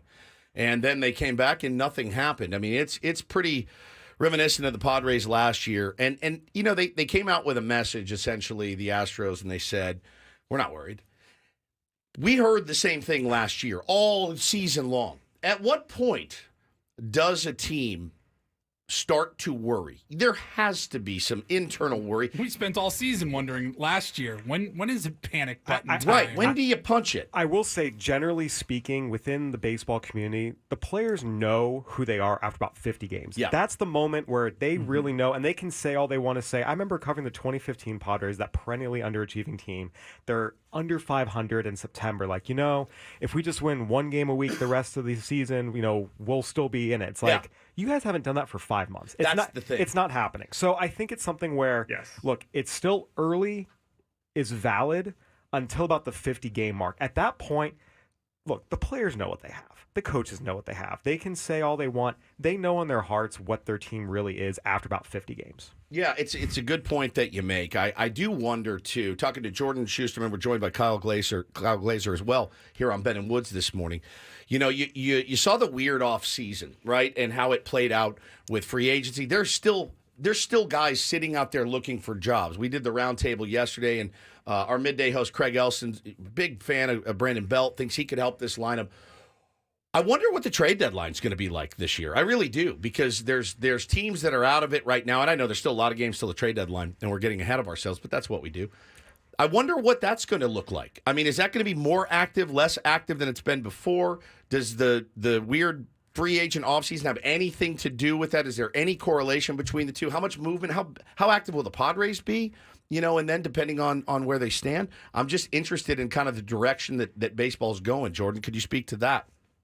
I mean, I would usually bet on the Padres being active basically no matter what. I mean, even last year, amidst the goofiness, they found ways to make some interesting trades. So I would be shocked if AJ Preller is going to sit out a deadline for basically any reason. Now, to that point, though, I think, you go into any year and you look at the bottom of the standings and say, okay, so those teams are going to be sellers. Who are some players on these kind of average team, bad teams that we can expect to be moved? Again, not to keep harping on it, but the Astros are such a fascinating character in this story. I mean, Alex Bregman, if you don't think you're going to re-sign him, now he's been playing terribly too, so that's a different individual issue. Let's say Alex Bregman turns it on, but the Astros are still in last place in July, and you don't think you're going to re-sign him. I mean, for an Astros farm system that is one of the worst in the league, you have to imagine they would consider flipping him for that. But maybe that also enters the conversation where they go to Bregman and they say, hey, listen, we want to trade you. And he says, no, I do want to stay. And this actually is going to motivate me to sign an extension. I just, flush this season in the toilet and then we run it back next year. So that's really interesting. But then again, you look at the other teams that we know for sure are going to be sellers. I mean, here's off of some news we just got in the last hour. I mean, Miami, in theory, was going to have a lot of pieces to move on the pitching side, and they keep getting hurt. So, Jesus Luzardo, who was kind of in that same bucket as Dylan Cease, and you think, oh, the Marlins are still going for it. Okay, now their season goes off the rails, but we think, well, they could still trade Luzardo. They were already considering it. Well, he might be hurt now too, and now you maybe missed that opportunity. So Miami is definitely a team to watch, though. There's still a team that has the kind of talent, whether it's on 1 year or multi-year deals, that you could see them kind of swing new deals with the new front office. And I think your point on Luzardo is an important one. We are seeing starting pitchers drop like flies this year. And so we can talk all we want about, oh, this guy could be a great trade piece in July. At the rate starting pitchers are getting hurt, he might not be around. I mean, it's been such an insane rate of injuries that we've seen happen. It's really, really hard to go ahead right now and predict who's going to be available just because we don't even know who's going to have a functioning arm. It's been really, it's one thing I can tell you, everyone in the league office is talking about it. Front offices are talking about it. Players are talking about it. This is a real issue for the game. And obviously there are going to be bigger issues beyond just what it means for the trade deadline, but it's something to really, really watch. Yeah. And the other thing too is I mean, it's weird. Like the correlations, I play fantasy baseball, starting pitchers, right? Are devalued now because you're not going to spend $45 on a starting pitcher when you don't know. Like I spent a good piece on Jesus Luzardo, and he's probably done. Let's be honest. Like so there's some personal bitterness. There's some personal bitterness here about Luzardo, but you see it like they're being devalued. And if you're a starting pitcher these days, you're like, I don't want to be devalued. I want to make that Garrett Cole money. I want to make that Max Scherzer money. But you can also kind of see the other side of saying, I don't know if I want to commit 10 years and $300 million to a guy whose arm may fall off and needs 3 to 4 surgeries in the next 5 years. It's a bad spot that we're in the game. With no way to predict it. I mean, you mentioned fantasy baseball. I had a conversation this like right before the season with a friend who he had like a top 5 pick in his fantasy draft, and he's like, I really want to take Strider. And I was like, I love Spencer Strider. He might be the best pitcher in the world. Don't do it. Yeah, don't. And this was before we had any idea he was getting hurt. I was just like, listen, it's just take the players that are going to play every day. And of course, we've had freaky injuries with position players too. We've had Bellinger, Tristan Casas, all kinds of. So, this has just been a very injured April across the league in general. But that's just where we're at with the pitching, and you could apply that to just how we predict and project pitching in general. I mean, think again back to Houston. Oh my God, look at this bullpen! This is the greatest bullpen we've ever seen. Oh, I'm just kidding. It's actually the worst bullpen in baseball. Yeah, it's like, well, how are we supposed to project that? I don't think all that will sustain, but it's tough, man, and it makes it more fun and more interesting and more impressive when teams are able to put it together. What Philadelphia has done, all right. What Seattle has done. Be here tonight, man. I mean, we're all panicked about the Phillies coming in. They're due for some bad starts, though. They are. They've had so many good starts in a row. Hell yeah. They're due. They're going to come to the house of horrors that is Petco Park, and the rabid fan base is going to be screaming at them. They're a really good team. They're a really, really good team that's coming in here to Petco this weekend. They're tough to root against, too. And they are tough to root against, man. I know. They are a fun team with fun players. Let me say this, though, because, it's going to be Nola, Musgrove, Rangers Suarez, Dylan Cease, Taijuan Walker coming back. The Walker Turnbull story, for those who have not followed it, is fascinating. Essentially, Taijuan Walker, they gave a bunch of money last year. He's injured. They don't trust him at the end of last season. They signed Spencer Turnbull for $2 million, and they're like, oh, he'll patch some innings in the beginning. Spencer Turnbull has the lowest ERA in baseball. It's so incredible. Now you have a situation where it's like, okay, well, are we just going to spend Spencer Turnbull to the bullpen? It seems like yes, which is kind of wild. But anyway, the reason I bring that up is Dylan Cease, guys. So good. We love him. I was the highest on him, going into all the trade discussions. I was like, go get this guy. You want him. And again, he could suck or get hurt tomorrow. But let me tell you, I have quite enjoyed that. And I know the first couple, but that's been awesome to see him in San Diego. We have too. We've loved him here. Jordan, thank you so much for your time. Have a great weekend. We'll talk to you guys next week. Thanks as always, my friend. Good seeing you, dude. Appreciate you all. Kyle, good to see you. Good to see you, man. Jordan Shusterman, Cespedes Family Barbecue, brought to you by Grand Ole Barbecue here on Ben and Woods. We do it every Friday. Really enjoy talking baseball with those guys. They are awesome. His cohort, Jake, runs a travel ball team in Harlem, which is just the coolest thing. I made a note to make a donation to him. He is helping grow baseball in the inner city. It is so awesome what they do. Wanted to give them a shout out too. I'll post a link on our Twitter too. I'm just so in favor of how much those guys love the game of baseball, man. I really just cool. love the game. You'll see him covering a playoff series in Atlanta, Yeah, and then fly back. a couple days later, he's coaching Little League. Yeah, it's awesome. And by the way, it's authentic. I mean, these two are just genuine, salt-of-the-earth, good guys. Again, I feel very, very fortunate to have gotten to know them. I think I met them for the first time in person at the All-Star game in Miami. That would have been 2017 now. So it's been 7 years at this point, and they haven't changed. Not a bit. As this was back when they were still just kind of doing their own thing, as their star has risen, going to Fox Sports and now Yahoo and being more prominent. They're still just regular dudes, good guys who love baseball. So smart. My favorite memory of Jordan was a few years ago. Remember when minor league reorganization was happening, and everyone was wondering what affiliate is going to be in what city? He's in Indiana. He's in the Midwest, 2 hours ahead. I'm here on the West Coast. I get a text at 11 p.m. local. Hey, do you have a minute for a call? It's like, sure. At 1:30 in the morning, his time, he just wants to talk to me about where do you think this affiliate's going? We're piecing together this affiliate puzzle.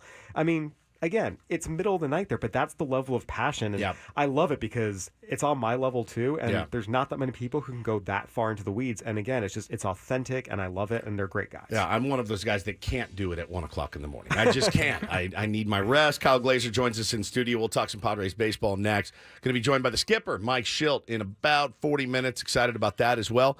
Thanks for being here on a Friday. Ben and Woods, 97.3 The Fan.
Welcome back, Ben and Woods, 97.3 The Fan. Happy Friday to you. Very excited to have our pal Kyle Glaser in studio with us this morning.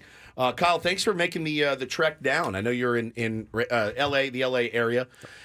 And you, my friend, have an interesting story. We were just talking about it. You left Baseball America. You had written for them for many years and kind of reached the top of your game there. And so what are you doing now? You couldn't stay away from writing about baseball as hard as you tried. Yeah, so I'm getting my MBA from USC right now, USC Marshall School of Business. I'm more than halfway through the program, and it's been a really, really cool experience. And in the meantime, though, MLB.com, my friend AJ Cassaville reached out to me and asked if I'd be interested in doing some writing for them, hooked me up with the people in charge there. So I'm writing for MLB.com a little bit here from January through June. Then I start a new gig in the boring old corporate world, going into consulting like many MBAs. I'm going to be one of those nameless drones. And I want a consulting job so bad. Like more than anything in the world. Radio consultant. Yeah, so I'm going into media consulting, taking everything I've learned from years in newspapers and radio and television and trying to help companies figure out the puzzle of how to make this a successful business again. We'll see if I'm able to do it or not. But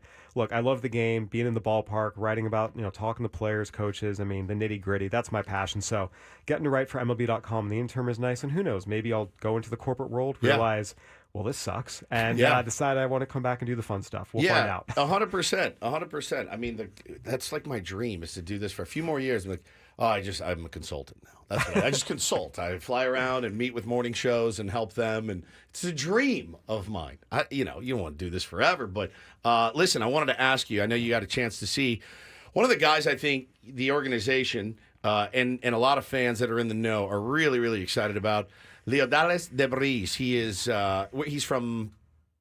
Dominican. And he is a 17-year-old shortstop. Yeah. And you got a chance to see his first professional game. First professional hit. So the Tuesday night game, he went 0 for 4. I was unable to be at that one. That's good. You didn't want to see that one. Yeah. But I went out Wednesday afternoon and got to see first at bat, sharp single into right field, second at bat, double into center. And look, he's really, really impressive. I think that when you see some of these kids in low A who are these big signing bonus kids, especially international kids, 17, 18, they're long and loose, and you see the tools, but they're really raw. That's not him. What really stood out to me watching him is it's really good takes. It's really mature at-bats. He's working counts. He's spoiling with two strikes, waiting to get a pitch to hit. He's making the pitch work. He was facing a guy who was a college draftee in his second year in the Cali. He's 17. He was facing a 22-year-old guy 5 years older than him, and he's having no issue with the at-bat. Wasn't overwhelmed at all. Worked full counts, got a good pitch to hit and didn't miss it. Look, it's a beautiful, smooth, fast left-handed swing. We knew that coming in. But what's more impressive in a lot of ways is the approach, the maturity. Again, just really good takes. You could see he was recognizing pitches out of the hand. He knew what was coming. He was on time. It was all there. He runs the bases well. He's a good athlete. You see it the way he moves. And then defensively, again, at the low Class A level, especially when you're talking about these, 17, 18-year-olds who, look, if he was in the United States, he'd be a high school junior. Yeah. I mean, a lot of times these guys, you see all sorts of, flash and flare, but they don't, convert the routine plays. He does it all. Again, it's really good footwork. It's good reads off the bat, backhand coming in to his left. It's a quick transfer. It's a strong arm. He's only going to get bigger and stronger. So what stands out, first of all, when you see him walk on the diamond, look, he looks the part, right? You see it. It's just the way you want it to look. But there's a million guys in the minor leagues who look the part, 100%. But aren't the part. Right. So the important part's the substance. And he has it. It takes about 2 at-bats and 4 innings defensively to be like, yeah, I'm in. Like, this is one of those you don't have to think too hard about. It's like, yeah, I'm in. It's funny you say that, too, because we've had a chance to see Ethan Salas the last couple of years at spring training, and he was out there when we were at fantasy camp. And you know what sold me on Ethan Salas was just a drill. I was just watching him do a catching drill, and I'm like, all right, this kid also 17 years old or whatever at the time, and they're flipping a ball off the wall, and he's picking it out of the air. And I'm like, yeah, probably a lot of guys could do that. Brett Sullivan could probably do that. It doesn't look like that when Brett Sullivan does it. It doesn't look like that. It's different. This dude was like Mr. Miyagi picking flies with chopsticks. Really. I mean, he was like, whoop, whoop, didn't move his head, just picking it off the wall. Boom, boom. And I sat there for like 10 minutes watching this kid do this drill, and I'm like, I cannot believe. Then you watch him take the field, and they're doing defensive drills, and you're watching how he moves, how he throws, the presence that he has, and there's a lot to be excited about, in this organization, the younger levels and the lower levels. And I'm really excited about DeBreeze, man. I think he is going to be great.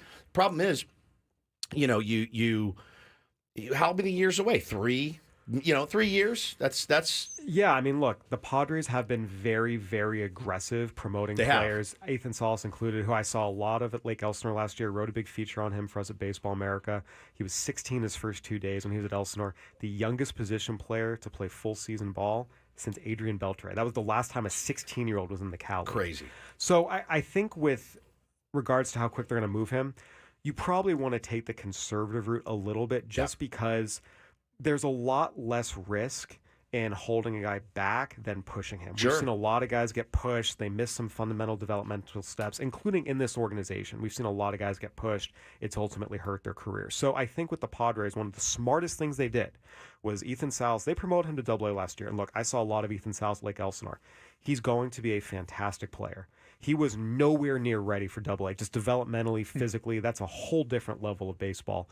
And that was a mistake. The fact they started him back at high Fort Wayne this year, I thought was the second smartest thing they did this entire offseason. The first was acquiring Dylan Cease. Yes. The second smartest thing was starting Ethan Salas back at high A. I want to talk about the third smartest thing they did, and his name's Jackson Merrill. When you're talking about great ABs, putting it at bats together, I want to talk about him, how he's developed so far. We got a lot more Padres talk coming for you guys. We got the skipper in about 28 minutes here on Ben and Woods this morning. Got to take a quick break. We'll be right back.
Welcome back, Ben and Woods, 97.3 The Fan. And got about an hour and a half left on the program. Still going to be joined by the skipper, Mike Shildt, at 9 a.m. this morning.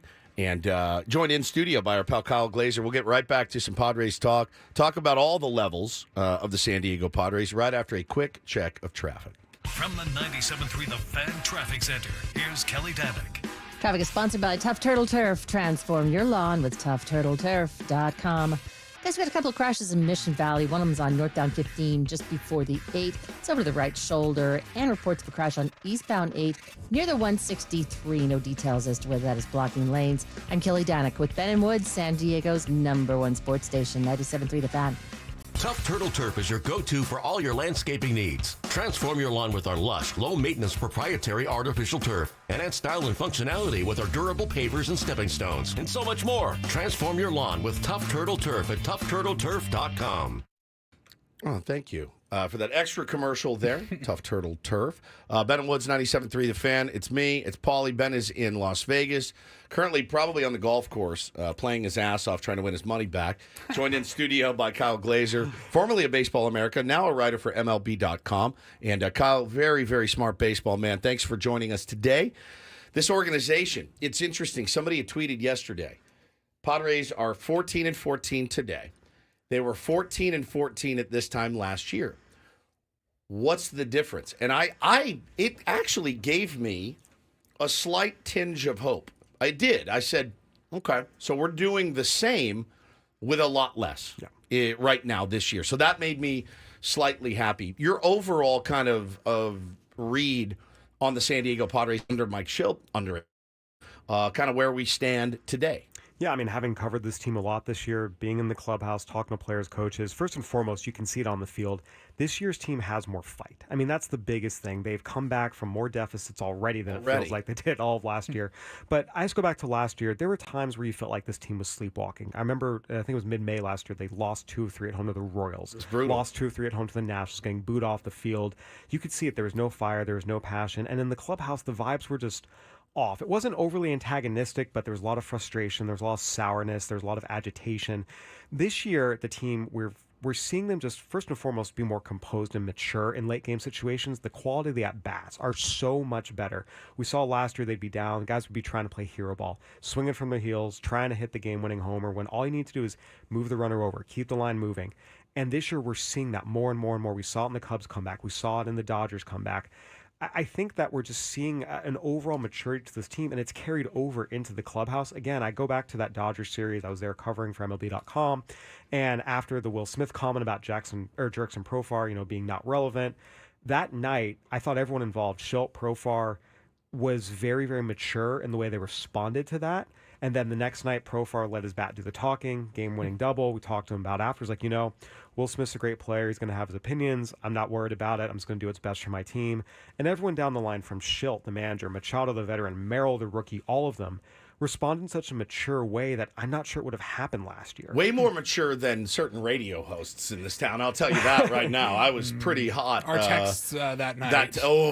Man, Smith's a dead man tomorrow. I mean, 100%. Every single one to a man, like, look, Will Smith's a great player. He has his opinions. We're not worried about it. We know what we have. And that, to me, is a sign of a secure team. I saw that, too, I heard that, too, yesterday when we interviewed Jake Cronenworth, and he, spoke openly about having a manager that has their backs. And listen, I've seen Eric Hosmer's podcast.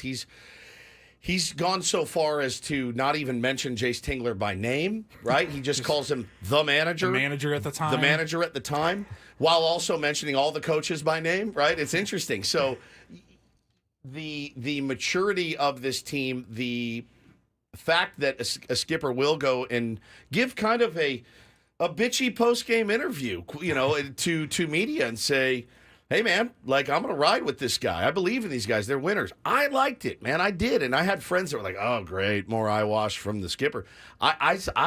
There was nothing about that I didn't like yesterday. I think other than the result.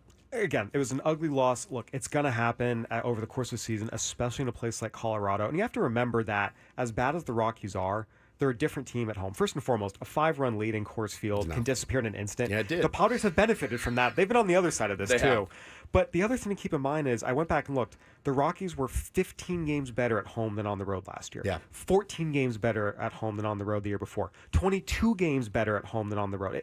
The Rockies are terrible, but at home, they are a competitive team that's never out of a game. So honestly, if you think about, hey, you went on the road and took 2 out of 4 from if you think of the Rockies as a different team at home, which they are. It's a good point. You take the 30,000-foot view. Okay, hey, you get out of there. It's tough to play at the elevation.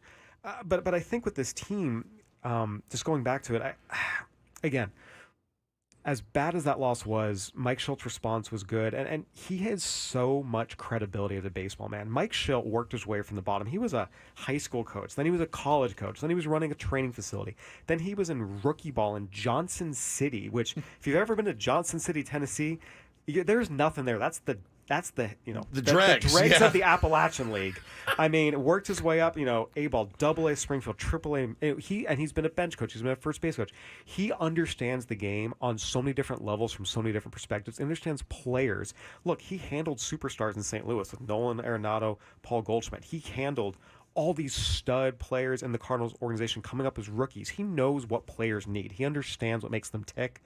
And I think we're seeing that over and over already this season, and it's really been a nice, boost for the Padres. And a much better brand of baseball. I was a big Bob Melvin fan. Still am. Still like Bob Melvin. Yeah. But every day with Mike Shildt at the helm, I do get a little more excited. He's better with the media.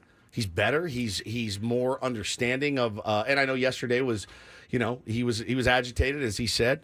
But it does seem like he's got a really good grip on his players. His players like him. Crony said they like playing for him. Yeah. They are all pulling for each other. I also tend to think that they were pretty morbidly embarrassed by last year. Yeah. It was an embarrassment. They were a bit of the laughing stock of baseball, with all the expectations and that just never materialized. So I know Manny grabbed the mic in spring training and basically said that's on us and we don't want that to happen again. And they've been playing hard. Now they've done some dumb stuff. They've run into outs. They've booted some balls. Those errors have been massively fatal to us this year. But I'm fairly encouraged, man. I am. And I think it's important to note expectations for this team. Now, as I was driving to meet you in the studio, I was hearing you talk about some of the people who are saying, oh, this team is done, after last night's loss.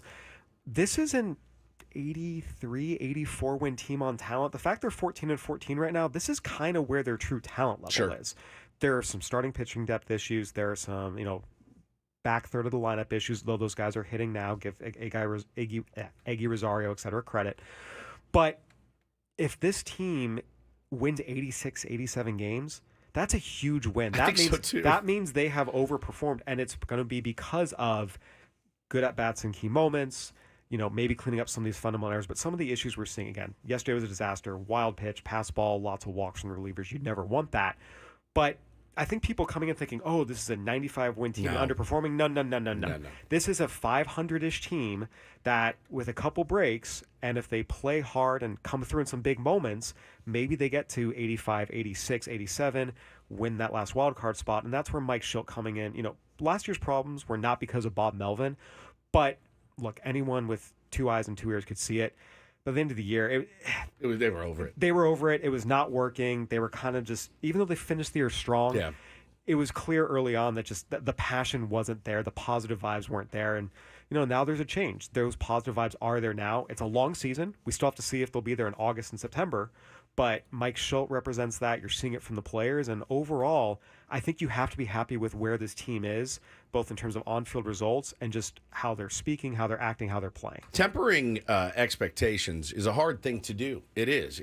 No matter what, whether it's for your children, whether it's for your career, whatever it is, it's hard to do. And no one wants to step back. And I don't think you could walk around that clubhouse and say, do you guys think you're a 500 team? They'd all tell you to a man, we're better than that. We're better than our record shows. And I respectfully kind of disagree. You are what your record says you are right now. I do feel that. But I also know that they believe in each other. Honestly, man, that's kind of enough for me as a fan. I've said it like a mantra. win or lose, we just want you to play hard, respect the city that you play in, respect the fans that you play for, that continuously fill that ballpark every night. You're going to lose games. You don't want to choke games away like last night. You're going to lose 80-some-odd games this year probably. It's the way you go about it. And so far, so good. Really.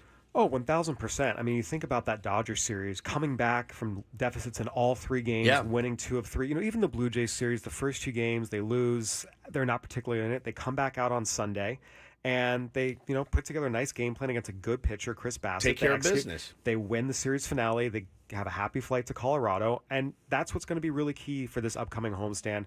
Look, it's not getting any easier. No. Philly's coming into town. You have Aaron Nola tonight. Ranger Suarez, who is undefeated, and in my opinion, might be the most underrated pitcher in baseball. This is a legit, solid number 2, number 3 type who's pitched in the World Series and done well in the postseason, and people don't seem to appreciate him.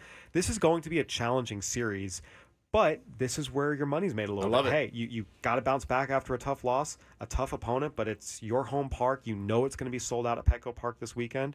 I'm going to be really curious to see how they perform against one of the best teams in the NL in a marquee series coming off a tough loss. That's going to be the true measure of this team's toughness. Yeah, and it's funny, man. There's just these stepping stone after stepping stone for a baseball team, a baseball fan, baseball players all throughout the season. All right, split, fine. How do you respond today? I'm interested to see how Jackson Merrill is doing. We're going to ask the skipper, Mike Shildt, in about 10 minutes. I'm going to ask him, about the health of Jackson Merrill. He's played a ton, and you've already seen the trust grow in Jackson Merrill from week 1 when it was, we got a lefty, let's get Sugar out there. No, it's like Jackson's our center fielder. He's going to play. He's going to hit lefties. He's hit lefties well. He's big hits against the Dodgers. He's been really, really good. I love watching him play baseball, and I don't long for anything more from him. And I know the impatience of fans are like, man, it'd be nice if he could, count on him for a 3-run homer. No. Yeah. Let him be him and mature. That's Fernando's job. Some power will come for him. You don't swing that well with that good a bat to ball and not get some power in your career. And the strength of his game is his contact. Let's be clear. The best version of Jackson Merrill, long-term, is a guy who's hitting 300 with 20 homers. I was going to say 12 to 15. Right. Yeah, I mean, this is not a 30-homer dude. No. This is a contact first.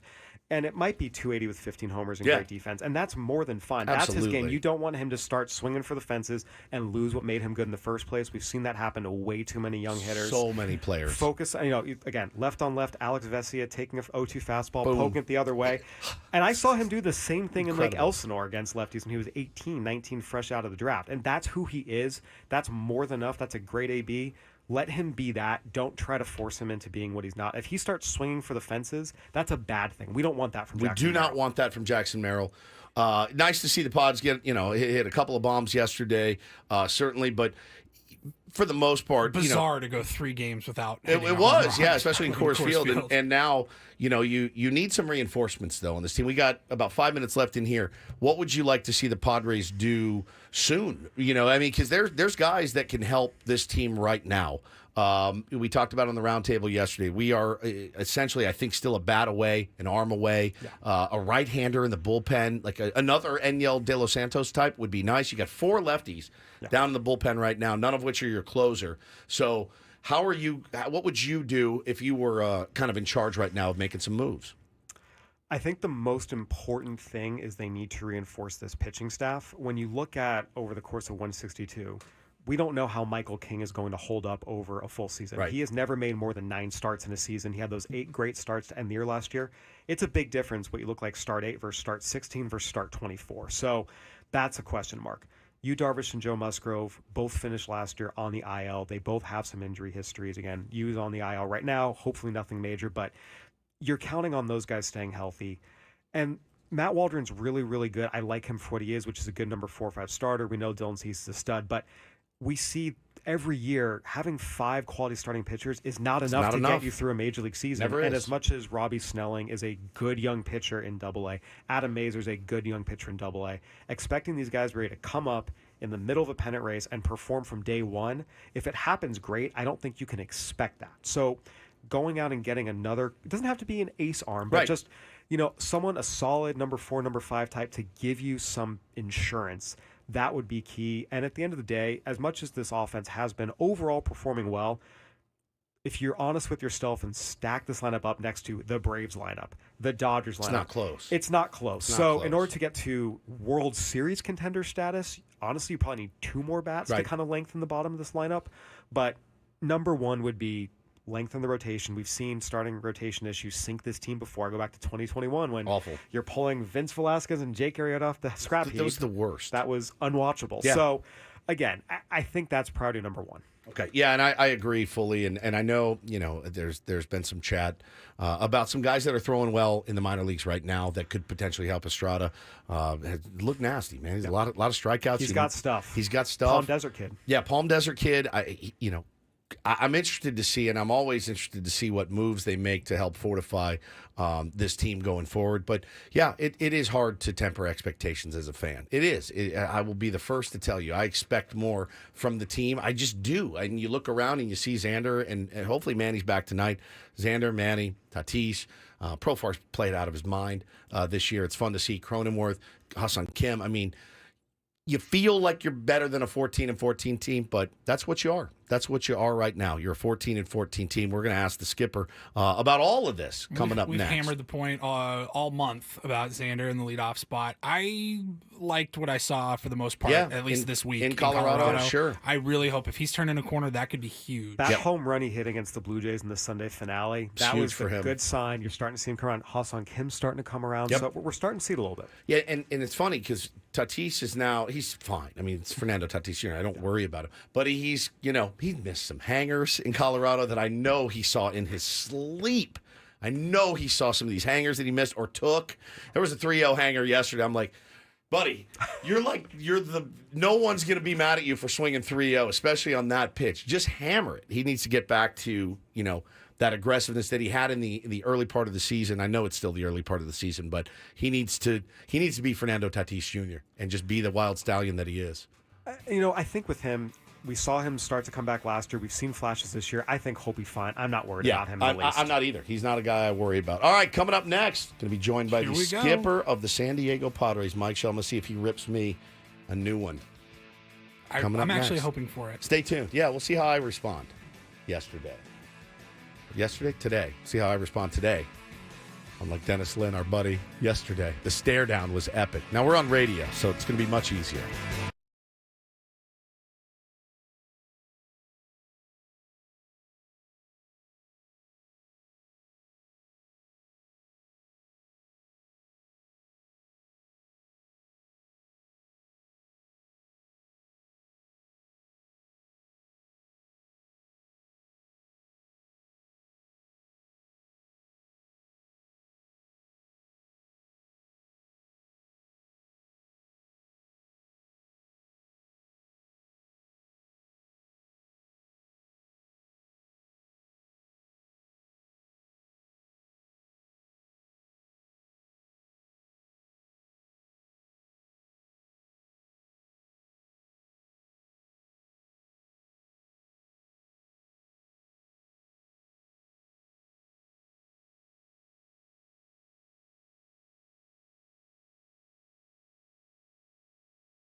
All right, welcome back, Ben and Woods, 97.3 The Fan. Our one of our favorite segments of the week when we get to talk to Padres skipper Mike Shildt.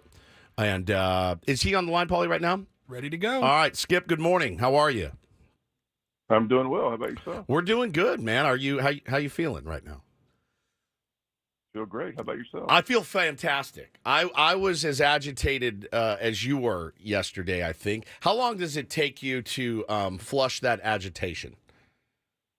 The agitation comes in all different forms. The agitation yesterday, for a variety of reasons, but and some good, like I think I alluded to. But how long does it take? Gosh, man, you got to get ready for the series today. I got to tell you, I'm ready to go.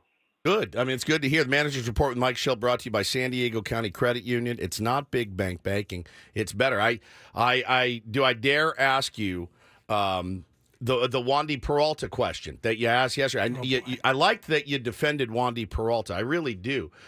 How hard is that as a skipper to look out there and go, all right, he may not have it today, but you trust a veteran guy. That's kind of what you were saying in your postgame yesterday. How hard is it to know when to go out? Obviously, hindsight being 20/20, you probably would have done something different, but you feel comfortable and confident that no. Okay, all right.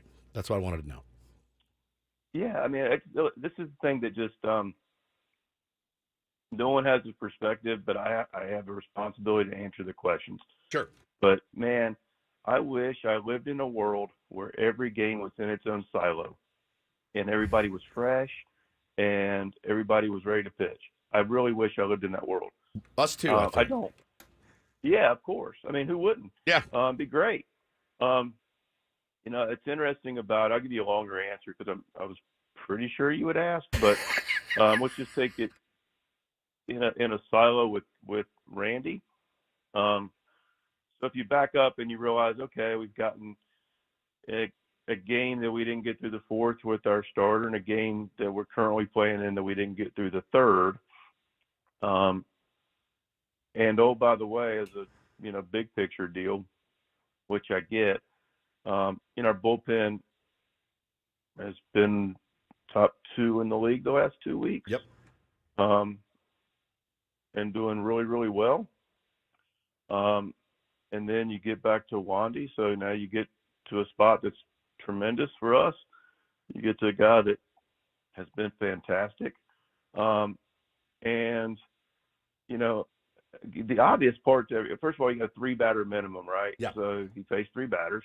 And, he gave up a homer. He gave up a little base hit to right field.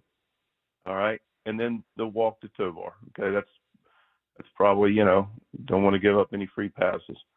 At that point, you're sitting there going, I got a high ground ball guy, and then I got a lefty on deck who you can argue in McMahon is their best hitter. Yep. And probably on pretty good footing. And you say, all right, we're now going 1 over the minimum to Doyle, who hits a ground ball, and it goes in a hole. I don't know what you're going to do with that. Right. And then you leave him in to face the lefty, and he strikes him out. All right. We go to the bullpen, bring in a righty, and hits a double. So I don't, how much more do you think he didn't go 8 hitters. He went 5. And he got the ground ball in the fourth, and really, quite honestly, we had used a lot of our options. So it makes sense. I mean, I don't know what it made sense. I don't know what you mean to say. No, it made sense. Yes, it made sense when you explained it yesterday. I one of those things where I wanted to ask you though quickly. We were joined also by. I just wanted to introduce you, Mike, to Kyle Glaser. Yep. Oh, I've known Mike for a long time. How's it going, Mike? Kyle's in studio with us this morning. Hey, Kyle, how you doing, buddy? Good to see. I kind of want to follow up on that. One of the things that coming into the season was one of the things to kind of figure out as the year went on was that bullpen pecking order. Okay, who's going to be our setup man? Who's going to be our 7th inning guy? Now that we're 28 games into the season, how would you say that's shaping up in terms of someone kind of reaching up and grabbing the job as this is our clear 8th inning guy versus it's still a little bit fluid? I think we've demonstrated, we're again, the bullpens are, they can't pitch every day. So we say, hey, there's a 7th inning guy. There's an 8th inning guy. There's a 9th inning guy. Yeah, we like guys in certain positions relative to their availability. And like I said earlier, I think we've established that. And the part that's really interesting to me, and look, it happened yesterday.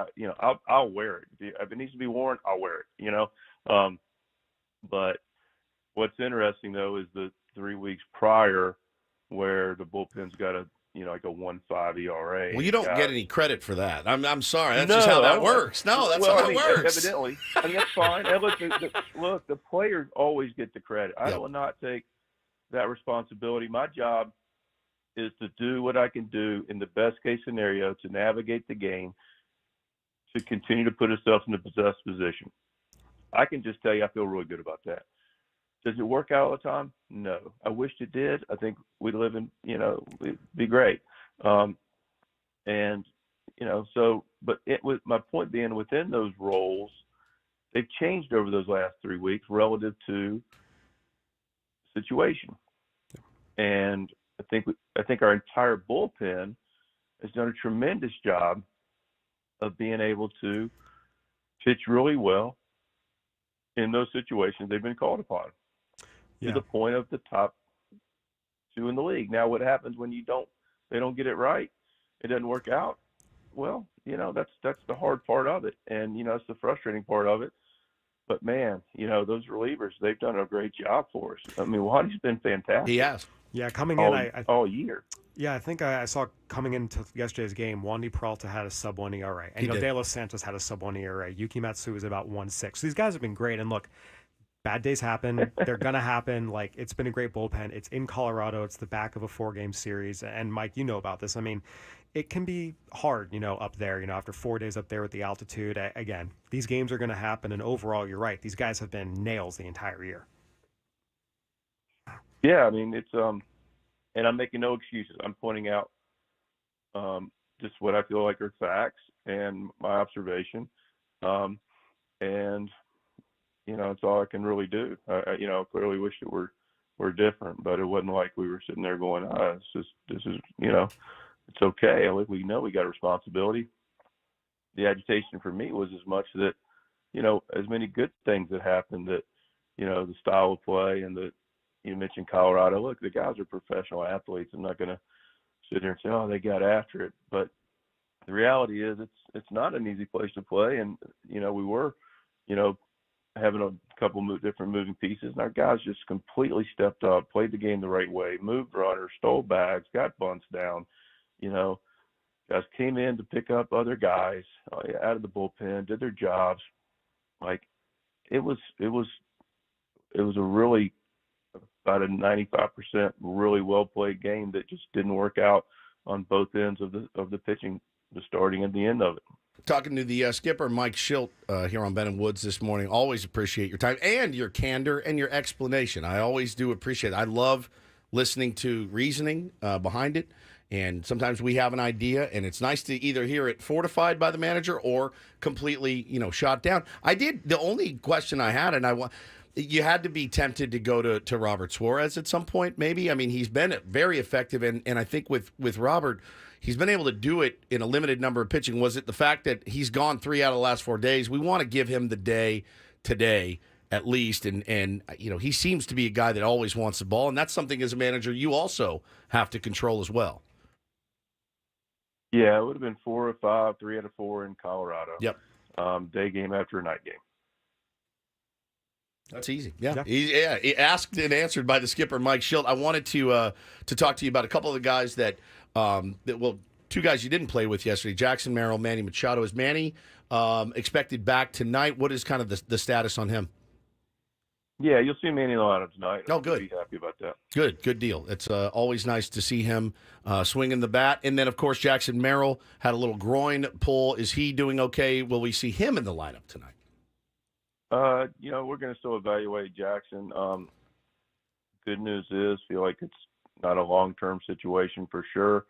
But I want to keep it that way. And any soft tissue muscle can be tricky. Groins can be really tricky. And you push it, and then you're pulling your hair out because you've created something that you could have gotten ahead of or behind, instead of maybe getting him out there and aggravating it for a 6-week absence. So we're out there on the side of caution, but he'll get evaluated today, but doesn't look to be terribly significant, but it is something, and we'll continue to take care of him. Mike, to follow up on Jackson, it's been remarkably impressive for a kid who had literally never played center field in his entire professional career, minor leagues included, to come up, learn the position more or less on the fly in spring training, and handle it pretty well as a just turned 21-year-old. Can you put into perspective how difficult it is what he's accomplished? Because I think sometimes fans on the outside assume, guys can move positions. But the reality is, in order to play any position at a major league caliber, even an average major league caliber, you know this as well as anyone, takes thousands upon thousands upon thousands of reps over the course of your life. For him to expedite this process like he has, I mean, can you put into perspective how much of an outlier this is or how impressive it is? It really is exceptionally impressive, and your point's valid. And a couple thoughts. One, just in general, relative to positions at the big leagues, learning them new. It's understandably you always want the offense, you want the bat in there, and you have a club that most clubs have a spot or two that you want to get more offense, and you're willing to sacrifice defense, and that's okay. But sometimes the sacrifice of defense is just, hey, put this guy here. And my experience has been, Whitey Herzog just passed away, and I had a lot of conversations with Whitey and other people that won a lot of games in World Series, and that moniker about pitching and defense wins championships is pretty darn accurate. Yeah, you got to hit enough for sure. Don't get me wrong there. We got to score, but we get that. But they just go hand in hand with each other. And my point being is, to your point actually, and your question is, you just fire a guy into a certain spot. Oh yeah, he can do this, he can do that, and it typically, doesn't work out great. You end up maybe giving up 2 and driving in 1, or sometimes it's a wash, and it doesn't extend your pitching. So now coming back to Jackson, wow, he's a baseball player, and clearly they're all baseball players. But there's an old timey scout by the name of Roy Tanner. Yep. And back 100 years ago, and I'd scout with him, and we'd go look and we'd see a guy. He's just a get it done guy, meaning you can put him about anywhere on the field, and he's just going to get it done. He's going to find a way to make it happen, and he's going to adapt. And clearly, there's some athleticism involved with that.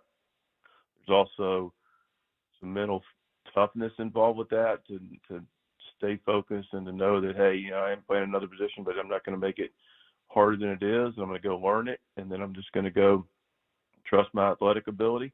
And then there's that, the athletic ability. So there's aptitude, mental toughness, and athletic ability. And Jackson's got all 3 of those things. And there's not many of those young men that can do that, especially coming out of a high school situation and only a couple of years into professional baseball. The only other guy that comes to mind that recently that I had was a local San Diegoan and Tommy Edmond. Tommy came up as a shortstop, and the big leagues put him in third, where he never played in professional baseball, and then put him in right field. And you put him out there, you're not sure what's going to happen, but makes plays. Just a ball player. So Jackson's a really, really special talent in that regard. No question about it. No question about it. Talking to skipper Mike Shildt here on Ben and Woods. Just last one for me. So a couple weeks ago, we asked you, Manny was scuffling with the bat. We had you on. You said, don't worry about Manny. Last week, we had you on. We asked about Xander.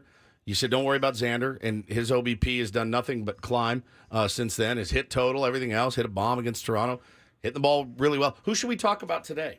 Who needs to, this time next week, who's scuffling that needs to heat up that we should ask you about? I mean, honestly, so far, some of those guys are rounding into form, as you mentioned, and kind of told us that they would, Skip. Yeah, I mean, we started the program with one, so I mean, you got, kept our streak alive. Yeah, I mean, listen, I get it. I'll get. All I can do is give you the answers to it, man. Is Manny, it's an easy one for me. 100%. Right, it's Manny Machado. Me too. Xavier, it's an easy one for me. what is really hard, and understandably, I love the fact that people care so much. That's true. You know, Whitey also said that, hey, man, you know, you're going to get your criticisms because everybody's either played or gone to a ball game or grown up. And the great thing about our game is that you played it. You played softball. You know, you've gone with your grandfather, your dad, your cousin, your aunt, your uncle, your girlfriend, whatever. People go to the game, and people know enough about it, and they love to get into it, and they love the strategy of it. And, you know, that's actually a good thing. I don't mind that. I think it's healthy. The one thing that you do realize, and I think it's probably taken place a little bit more so in the last, I don't know, 5-10 years with the hypersensitivity of all the coverage to it, and which is, again, fantastic for our sport, and I love it. I think it's great. People are paying attention. But gosh, man, you know, it's a long season. This is a really, really hard game. And if people want to hear it, I don't know. It is. That's all I can tell you. It's, you know, and so Manny's got to prove he's human sometimes, because, as Tony would say, the other side's trying too. And Xavier, yeah, it was a tough little bit of time. You know, Wandy really got one ball to the kid, Goodman, that got him, you know, hit the ball out of the ballpark. Other than that, he gave a base hit to right. He walked a guy. Okay, get it. And he gave up a ground ball single. And then he punched a dude out. And it's like the world fell. It's the circumstances in a row didn't work out. You get my point. They do. It's a challenge, and I'm just personally, I know what a long season looks like. Will never claim to have all the answers. I know from my experiences that if you believe in people and you trust your people, not completely blindly, I get that part, but you trust them, you believe in them, and I think everybody would like that in their jobs, right? 100%. You know, you don't have a good day at work. Would you want to get just, you know, told to go home or replaced or, you know, moved out of your position? Now, granted, we're in a highly productive arena. We get it. And, but I do believe I'm going to err on the side of believing in guys, especially with track records. Yeah, and we've seen that so far. Skip, thanks so much for your time. Good luck against Philly. You know, another tall order. Really, really good ball club coming in. So everyone's excited to see how you guys respond, and I know the guys will be ready to play, so we really appreciate your time. Thanks, Mike.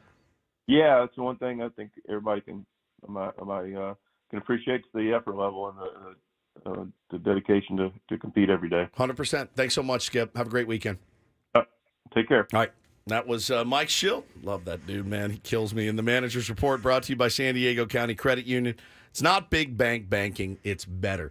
Let's take a break. We'll come back. We'll talk about everything we just heard and talk about what our skipper said and get to all that, wrap up the program. Got about 40 minutes left. Thanks for being here. Thanks for listening to our Management Report with the skipper, Mike Shildt. Be right back.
Welcome back, Ben and Woods, 97.3 The Fan. Benny on vacation in Vegas. He'll be back Monday. Excited to get the old crew back together. Thanks so much for Kyle Glaser coming in, hanging out with us, getting a chance to talk to the skipper. We're all big fans of Mike Shildt, and I listen. You could ask me that if I worked at another radio station. I don't care. I like the guy. I like talking to him. I like his explanations. I think he's a very smart baseball man, as you mentioned. One of the few people in this game of baseball too that never played the game at the highest level, but still gets the respect because of the grind that you mentioned, and working his way up. There's a lot of respect in that room for Mike Shildt. You can tell. It's obvious. But I like talking to the dude. He's a fun interview, and you can tell when he gets a little worked up. Well, animated. There's passion. There's passion there. passion. We say it every week. It's nice to be able to have him on after a game like that and hear his explanation. And I listened to it yesterday, his explanation, and I went, yeah, I know exactly what you're feeling. I know exactly why you stuck with him. Everything he said there was completely rational, made perfect sense. And again, sometimes things don't work out. I mean, that's life. You can do the right thing. You can make the right decision. Yeah. And sometimes it just doesn't work. There are other managers who I've heard their explanations for things. I'm like, what are you talking about? Gabe Kapler was one that he would give these explanations, and you're like, ooh, no, that's you're doing that from kind of a place of ego instead of. Yeah. It's hard, man, because yes, obviously, like you said, if you're in a silo and you don't have to worry about any other game than yesterday's game, you don't do what you did, especially if you knew how it was going to work out. You'd be an idiot to do exactly what you did, knowing it's not going to work out, and say, I trust myself and I trust these guys. You'd be a moron. I don't think this changes one thing about the way he feels about Wandy Peralta. The guy's been in the game long enough to know. It shouldn't. Everyone has bad games. Everybody. It happens, especially in Coors Field. And again, too, it's not just about, everything the Padres did wrong. Give the Rockies credit. Give Hunter Goodman credit for hitting a ball to the frickin' moon. Give the Rockies credit for working good at bats, getting those walks. Like, these are Major League Baseball players, too. As much as that's a bad team, this isn't the NFL where anyone's going, 0-16, 16-0. Everyone's going to win 50 and lose 50 with potentially the exception of the White Sox. I don't know if they're going to win 50 They this year. may not win 20. I mean, it's really bad. They're on a pace for about 19 wins this season. Although I said the same thing about the A's at this time last year, and somehow, some way, they got to 50. So I think that at the end of the day, look, losses happen. I thought his explanation was perfectly rational. Yeah. It made sense. This wasn't, you talk about Gabe Kapler. My two examples were Omar Vizquel during the 2017 WBC. For a guy who was as great a player as he was, clearly had no idea who his players were he was managing. And also, I remember Ryan Sandberg when he was with the Phillies. Again, Hall of Fame player, fantastic talent. It was very clear his managerial process was not up to snuff, I think is the kindest way to say it. I remember talking to an opposing manager after the fact. He even told me that we love playing the Phillies because it's so easy to manage against him. Good Lord. I mean, man, that's not the reputation you want. Right. And that's not Mike Shildt. Mike Shildt knows the game. He knows his players. He's going to do the right thing, from a X's and O's, standpoint to a stand up for his players standpoint. Again, everything he said was perfectly rational, made sense. It just, the Rockies beat him. It happens. Yeah, it sucks. I mean, it doesn't take away the fact that absolutely sucks.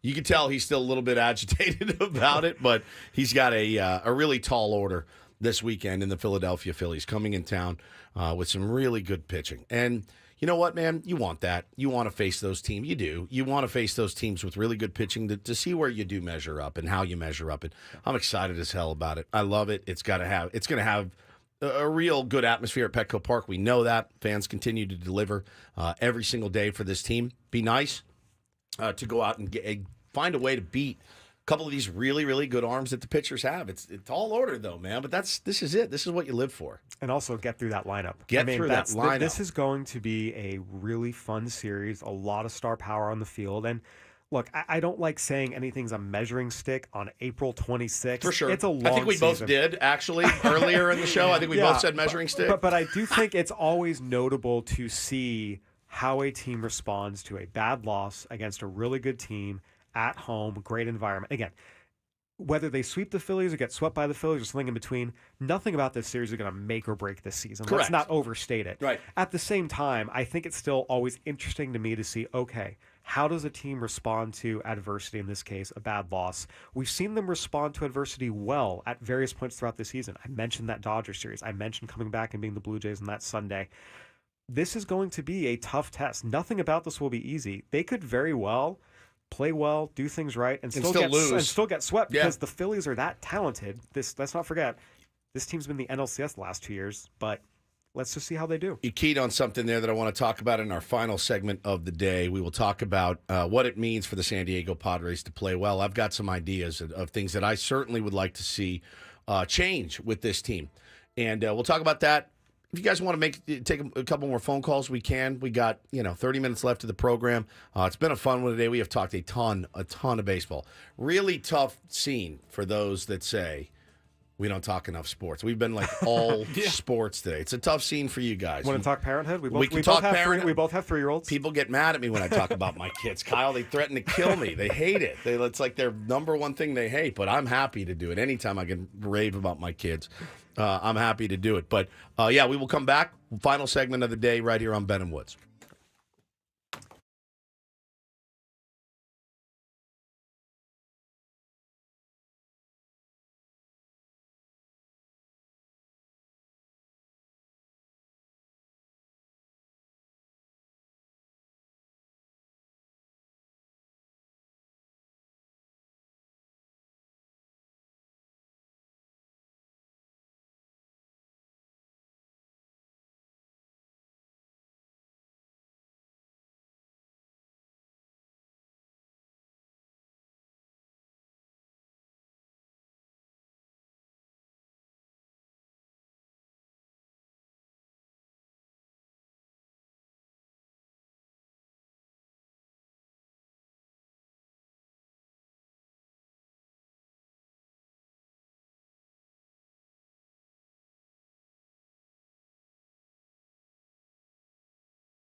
Final segment on a Friday. Benham Woods, 97.3 The Fan. Today, I think, has gone much better than yesterday. No offense to our lovely wives, Paulie. It was a bit of an S show in here yesterday. It was a lot of different things. It's just a lot of different people. You come in. I'm here. Yeah, I'm the Jackson Merrill injecting some youth. You've been a calming influence. You've injected some youth. Exactly. He actually just reminded me. Part of the chaos yesterday was we had like 3 Padres tickets, pairs of Padres tickets to give away. Boom. We have not given away a pair of tickets yet today. Now these tickets are for Monday. Monday night. It's the knit beanie cap night. Gosh. Against the Reds. So if you would like to go to Monday night's game, get your giveaway, call now 833-288-0973. We'll take third caller and get somebody some tickets to Monday night's game. All right. And what are Mud and Don going to do without the material? Because they've been pounding the giveaway. Like they use it as like a bit. So they're going to need to move on to the next one. I'm excited. They left one here, and I think somebody took it. My wife won't let me wear beanies. What? Why? She won't let me. That's a very weird thing to not let you wear. She's a weird person, but I look like a moron in them. So she's like, I'm begging you. That's why she won't let you wear them. She's like, you look horrible. She's a very complimentary person, but she says, anytime you have like a beanie on, she's like, I've never been less sexually attracted to you. If I put a beanie on, if it's cold, she's like, I don't look good in them. I don't look like Mud and Don put them on. They look good. I don't look good in them. So it's like her one thing. She doesn't care how like fat I get or anything. Like she's fine. If I wear a beanie, she's like, oh. So this can be your safe space. wear it in the studio. Well, I could. And, I could. It's hot in here. But it is hot. I'm sweating right now so badly. Paulie's going to take those calls right now, give those tickets away. Kyle Glaser joins us in studio. One of the things I would love to see cleaned up this weekend, I would love to just see some really crisp defense. Yeah. I really would, and some really crisp base running from this team. You're going to run into some good pitchers. We've got good hitters, and we tend to elevate our game. I do feel like that. I feel like this team is in the last couple of years has played down the competition, and which is a natural thing to do, and played up as well. So 1,000%. They're going to be running into Wheeler tonight. Nola tonight. I'm sorry. Nola tonight. Nola Musgrove. It's going to be great. Fantastic. Then Cease against, as you said, probably the most underrated pitcher in baseball. Ranger Suarez has not lost yet. Has looked absolutely disgusting. Is feeling it. Has got the confidence, which in my mind again just means he's due for a bad one. Due for a clunker at Petco Park. If you're going out there this weekend, let's get loud. Let's show Philly that we also can be like Philly. Now, I don't mean you need to hurl death threats at players. That's what's in. Damn it. I was wondering if you were going to play that today. I think we've exercised the that's what's in curse. I want to believe that. They say, Bryce is going to lose. Manny's going to cruise. God dang it. We almost made it through. I was wondering in the back of my mind, will Paulie play that day? Just to be a jerk. Yeah, and he certainly did. I would like to see that, Kyle. I would like to see them play a little bit more crisp baseball. You're going to have to beat this team. Yeah, again, this is a team where if you give them an inch, they're going to run away with it. And this is how a lot of times you have to beat these teams who, look, let's just call it how it is. The Phillies are the more talented team than the Padres. This is the team that was in the World Series 2 years in the NLCS last year. You stack up these lineups next to each other. You stack up these rotations next to each other. On paper, the Phillies are a better team. They have a better record. It's all there. The proof is in the pudding. In order to beat teams who are better than you and have more talent than you, you have to play clean baseball and take advantage of when they make mistakes. And you can absolutely do it. The Padres can beat the Phillies. Again, it's baseball. Anyone can beat anyone. But you're right. That is going to be the biggest thing. We've seen them run into outs. We've seen, again, yesterday, what facilitated a lot of the collapse was walks from the bullpen. And again, a wild pitch, a pass ball, the avoidable mistakes. There are going to be days, like you said, you face a pitcher who's just got it, and there's nothing you can do. Yeah, you just tip your hat. That happens. You're going to have, again, games where you make your pitch and the other guy just hits it a mile. Like Bryce Harper has certainly hit some pitchers' pitches 400 feet into right center field, and again, you tip your cap. That's going to happen. It's, to use the worst cliche ever, control the controllables. play clean defense, be fundamentally sound, be smart on the base pass. If you limit your mistakes, you enhance your chances of winning. And I agree that's going to be key to watch for the Padres, especially, again, Jurickson Profar's done some great things. He's also done some really boneheaded things on the base pass. Yes.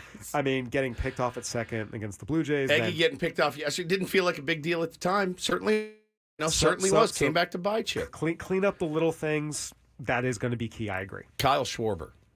Really, really enjoys hitting at Petco Park. And I mean, really, he has got a career OPS of over 1,000, 7 bombs, 13 ribs in 17 games at Petco Park. And the longest home run any of us will ever see. NLCS, so 488. I remember prior to that, the longest home run I ever saw, I was, I think, 13 years old in the stands with my mom at old Qualcomm Stadium when Barry Bonds hit the grand slam off Dennis Tankersley that hit the scoreboard at Qualcomm. That was 482. I also saw Giancarlo Stanton literally hit a ball out of Dodger Stadium. Yeah. That was 467. 480, the second deck in right field, and that thing was almost like a rocket. It was impressive, but it sucked that it came at our expense. It was really, really not a good. He loves hitting here. He's comfortable here, and so Joe Musgrove's got his work cut out for him tonight. Don't leave one up to him. He's going to pound it. Let's check traffic real quick. Got a quick interview too with one of my buddies from the San Diego Seals. Big playoff game tomorrow, Pechanga Arena, San Diego. We'll be right back.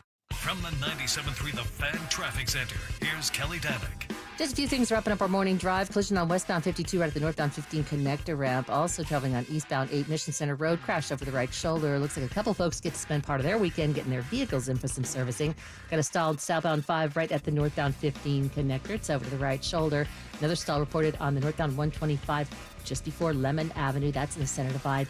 I'm Kelly Danick with Ben and Woods, San Diego's #1 sports station, 97.3 The Fan. Welcome to the program. One of our best players, San Diego Seals, NLL, our lacrosse team. I'm the PA announcer for the Seals, and we have a huge game tomorrow, and kind of a really brilliant regular season for our Seals. One game, move on to the next round, joined by Seals player Trey Leclaire. Good morning, Trey. How are you, buddy? Good morning, guys. Doing well. How are you guys doing? We're doing good, man. It's playoff time. You know, last year, a bit of a disappointment. Last year is in the rearview mirror. We're looking at Panther City coming into town. We've beaten Panther City, twice this year. They've given us some tough games. Big one tomorrow night at Pechanga Arena, Trey. Yeah, for sure. I mean, it's do or die, right? These one-game series are obviously nerve-wracking, but you work the whole year. So we're looking forward to it for sure. We've had 2 close games with them, so we're looking for a challenging one, but hopefully end up on the other end. I'm going to need you guys to score really early and really often. I've kind of shredded my throat this week. You guys know I like to scream into the microphone and try to get the crowd riled up. You guys may have to pick me up a little bit in the PA booth tomorrow night. I know you can. I was really impressed last week. With that victory. Weren't really playing for much, honestly. Like, they locked up the first round home game. You tried to knock Vancouver out, and you did, but you guys came out on fire last night. I wanted to ask you, was that a message that Coach Merrill gave you guys, like, hey, let's go out and get hot going into the playoffs? And I know it's hard. You got a week between games, but what was his message before the game last week? Yeah, for us, I think just getting back to our A game there and, just going into playoffs with some momentum is always a great thing. So, that was kind of the focus for that game, and I thought we played a really good game against Vancouver. You did. And ended their season, so.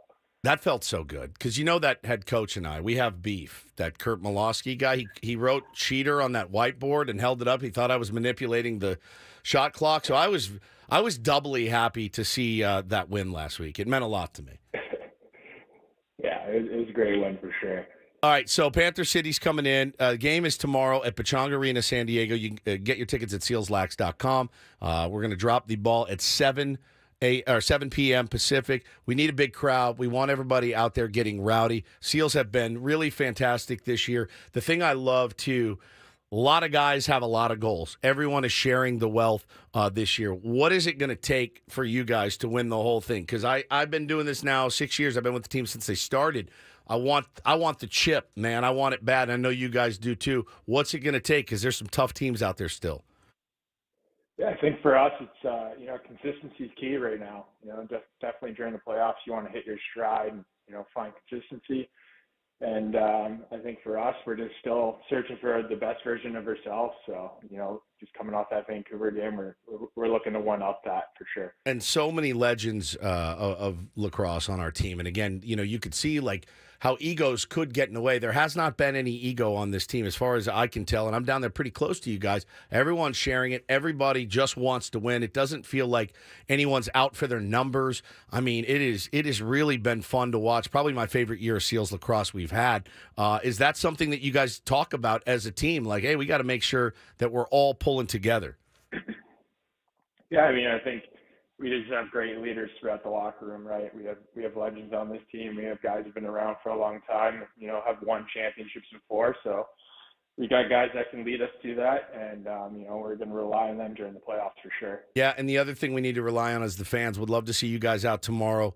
Get your tickets at sealslax.com. Trey, thank you very much, man. I look forward to seeing you tomorrow. Don't come see me in the penalty box, though. I feel like every time we, get somebody in the penalty box, they end up scoring a goal. I know you guys play tough. I know you play hard, but I don't want to see you next to me tomorrow. Deal? Yeah, that's a deal. I'll try my best. All right, good. Good to see you, man. We'll see you tomorrow. That's Trey Leclaire. Really, really incredible lacrosse player. Learn more about this manipulation of the shot clock. Yeah, so there was this thing last year, or a couple years ago. That was last year. They have a really bad review system. It's kind of an old thing. I just do PA, so I just hold a mic. That's it. And we were playing Calgary at the time, and their head coach was like screaming. He thought I was manipulating the shot clock. I don't touch the clock. He thought I wasn't playing the replays. You have to have 2 replays. And he was yelling and pointing at me, and I'm looking around behind me like, is he not pointing at me? All of a sudden, I look up, and he has a whiteboard, and he wrote cheater on it, and he held it up and grinned this serial killer grin at me. Wow. And I went, what? Then some of the players were coming over near the booth. And the cross players don't mess around. Dude, they're terrifying. Yeah, they're that's terrifying. Scary. And the players were coming over going, you're horse ass. And I'm going, what are you talking about? All I have is a mic. I can't do anything with this microphone. You're not the all-powerful. No, So we played. He's now the head coach of Vancouver. So we played them last week. Every time we scored a goal, I put the mic down and put my hands up like this. Every single time, I would just stare across the field at him with my hands up, like, see, I didn't do anything. And it's a fun league. It's a fun sport. It's very violent. It's very high scoring. Very fast paced. Yeah. They are magicians. The way that they can manipulate the ball it's such a thing of beauty. I never thought I would fall in love with it as much as I have, and I am obsessed with it. And so I'll be there tomorrow, Pechanga Arena, San Diego. Would love to see you guys out. I know there's a Padres game as well. If you got to make a choice, this is the playoffs. We need you. We want to move on. We want to win a championship for San Diego. All the guys are really, really committed. So, Kyle, thank you so much for coming in today. We really appreciate it. We have a treat for you. He has not heard. He has not heard things Ben likes. Our co-host Ben, I'll just put it this way. Fellow Torrey Pines High grad. I think he's got me by about 15 years, I think. Oh, yeah, for sure. Okay. He likes a lot of stuff. Check it out. I like good, juicy, sweet strawberries. I like a good marching band. I like a good thin pancake. I like a Nickelback song or two. I like a barbecue chicken pizza. I really like those seeds. I like a midnight buffet. I kind of like the smell of soft scrub. I like more of a small derriere. I like cake. I like Ed Sheeran. I like both a hamburger and a cheeseburger. I like clocks. I like how I've kind of set up my life. I like grasshopper pie. Oh, no, I like it creamy. I like good, firm banana. I like just looking out at the sea. I like eating. I like moist. I like curry. I like big butts. I like fried Brussels sprouts. I like more of a firm filling. I like corn. I like Nordstrom. I do like musicals. I like pepperoni. I like nice hotels. I like Nick getting a start today. I like nuts. I like Steph Curry. I like that song. I like Squirt. I like Saki. I like San Diego State. I like Straight Up, Paul Abdul. I like the beef and broccoli. I like to mix it up. I like Science Experiments. I like that song. I like the crispiness of the waffle. I really like cheese. I like the little lunch meat. I like very straight lines. I like cannelloni. I like a well-crafted headline. I like brown sugar. I I like maps. I'll say I like Justin Turner. I like going to golf games. I like diving into chores. I like sugar. I do like Butterfinger. I like blue and silver are not bad colors. I like a time change. I like Major League Baseball's new rule. I like the radio. I like geography. I like the knuckle method. I like Skippy. And I like pie. And I like Bob Melvin. I really do. I like Jace Tingler, too. I like this day. I like being right. I still do like movie scores. I like good food. I like maps. Right. I like when interviews can turn into organic conversation. I do like a Stouffer's French bread pizza. I like having the wind go through my hair. I think I like shows that the characters have an arc. I like the full lettuce, tomato, onion experience as well. I like those kind of burgers. I like the big overflowing bag of fries. I like those little Smarties rolls. I liked what I saw from Seth Lugo. I liked his competitive fire. I like walking around between the different lands. Steve Kerr, though, I like that. I like living on the coast. I like watching Tigers still. I like the idea of that matchup. I liked what I saw in the preseason. I like the aloneness sometimes of Texas Hold'em. I like watching San Diego State basketball. I like those cashew buttered cashews. I like cold, clear sake. I like a lot of things. I like Chick-fil-A sauce. I just like rankings. I like Steve Winwood. I like Pie Gal Poker. I like to be informed on subjects. I like Chicago. I like Tom Petty. I like the idea of another left-handed bat in the lineup for sure. I do like a good Matt Damon film. I like being on the same page. I like broccoli. I like Brussels sprouts. I like a lot of things. I like this shirt. I like Wipeout. I liked my omelet. I like San Diego State at home. I like when a baseball player can be more than just a baseball player. I like vanilla. I like the atmosphere. I like the felt on a poker table, just kind of how it feels under your fingers when you're there. I like rhubarb pie. I like the window seat. Changing the subject. I like that. I like just the standard yellow peep. I like how San Diego State's playing right now. I like finer things. I like calling a game. I like fiction more than nonfiction, just like the cream. I actually like playing golf with other people. I've liked everything I've seen so far from Mike Shildt. I like God, it's funny. He's incredible. He likes everything, Kyle. I mean, the relentless positivity is great. What the heck is the knuckle method? It's a great question. It's a great question. Some might say it's sexual in nature. Nobody really knows. There's a lot of potential double entendres in there. I'm not sure I want to know about. You're all right. But, yeah. Thanks so much, Kyle. Really appreciate you coming in, hanging out with us. Paulie, great job. I'm Woodsy. Ben will be back Monday. The whole crew back together. And I'm going to give you a Go Padres before this thing goes. Have a great weekend. Love you guys.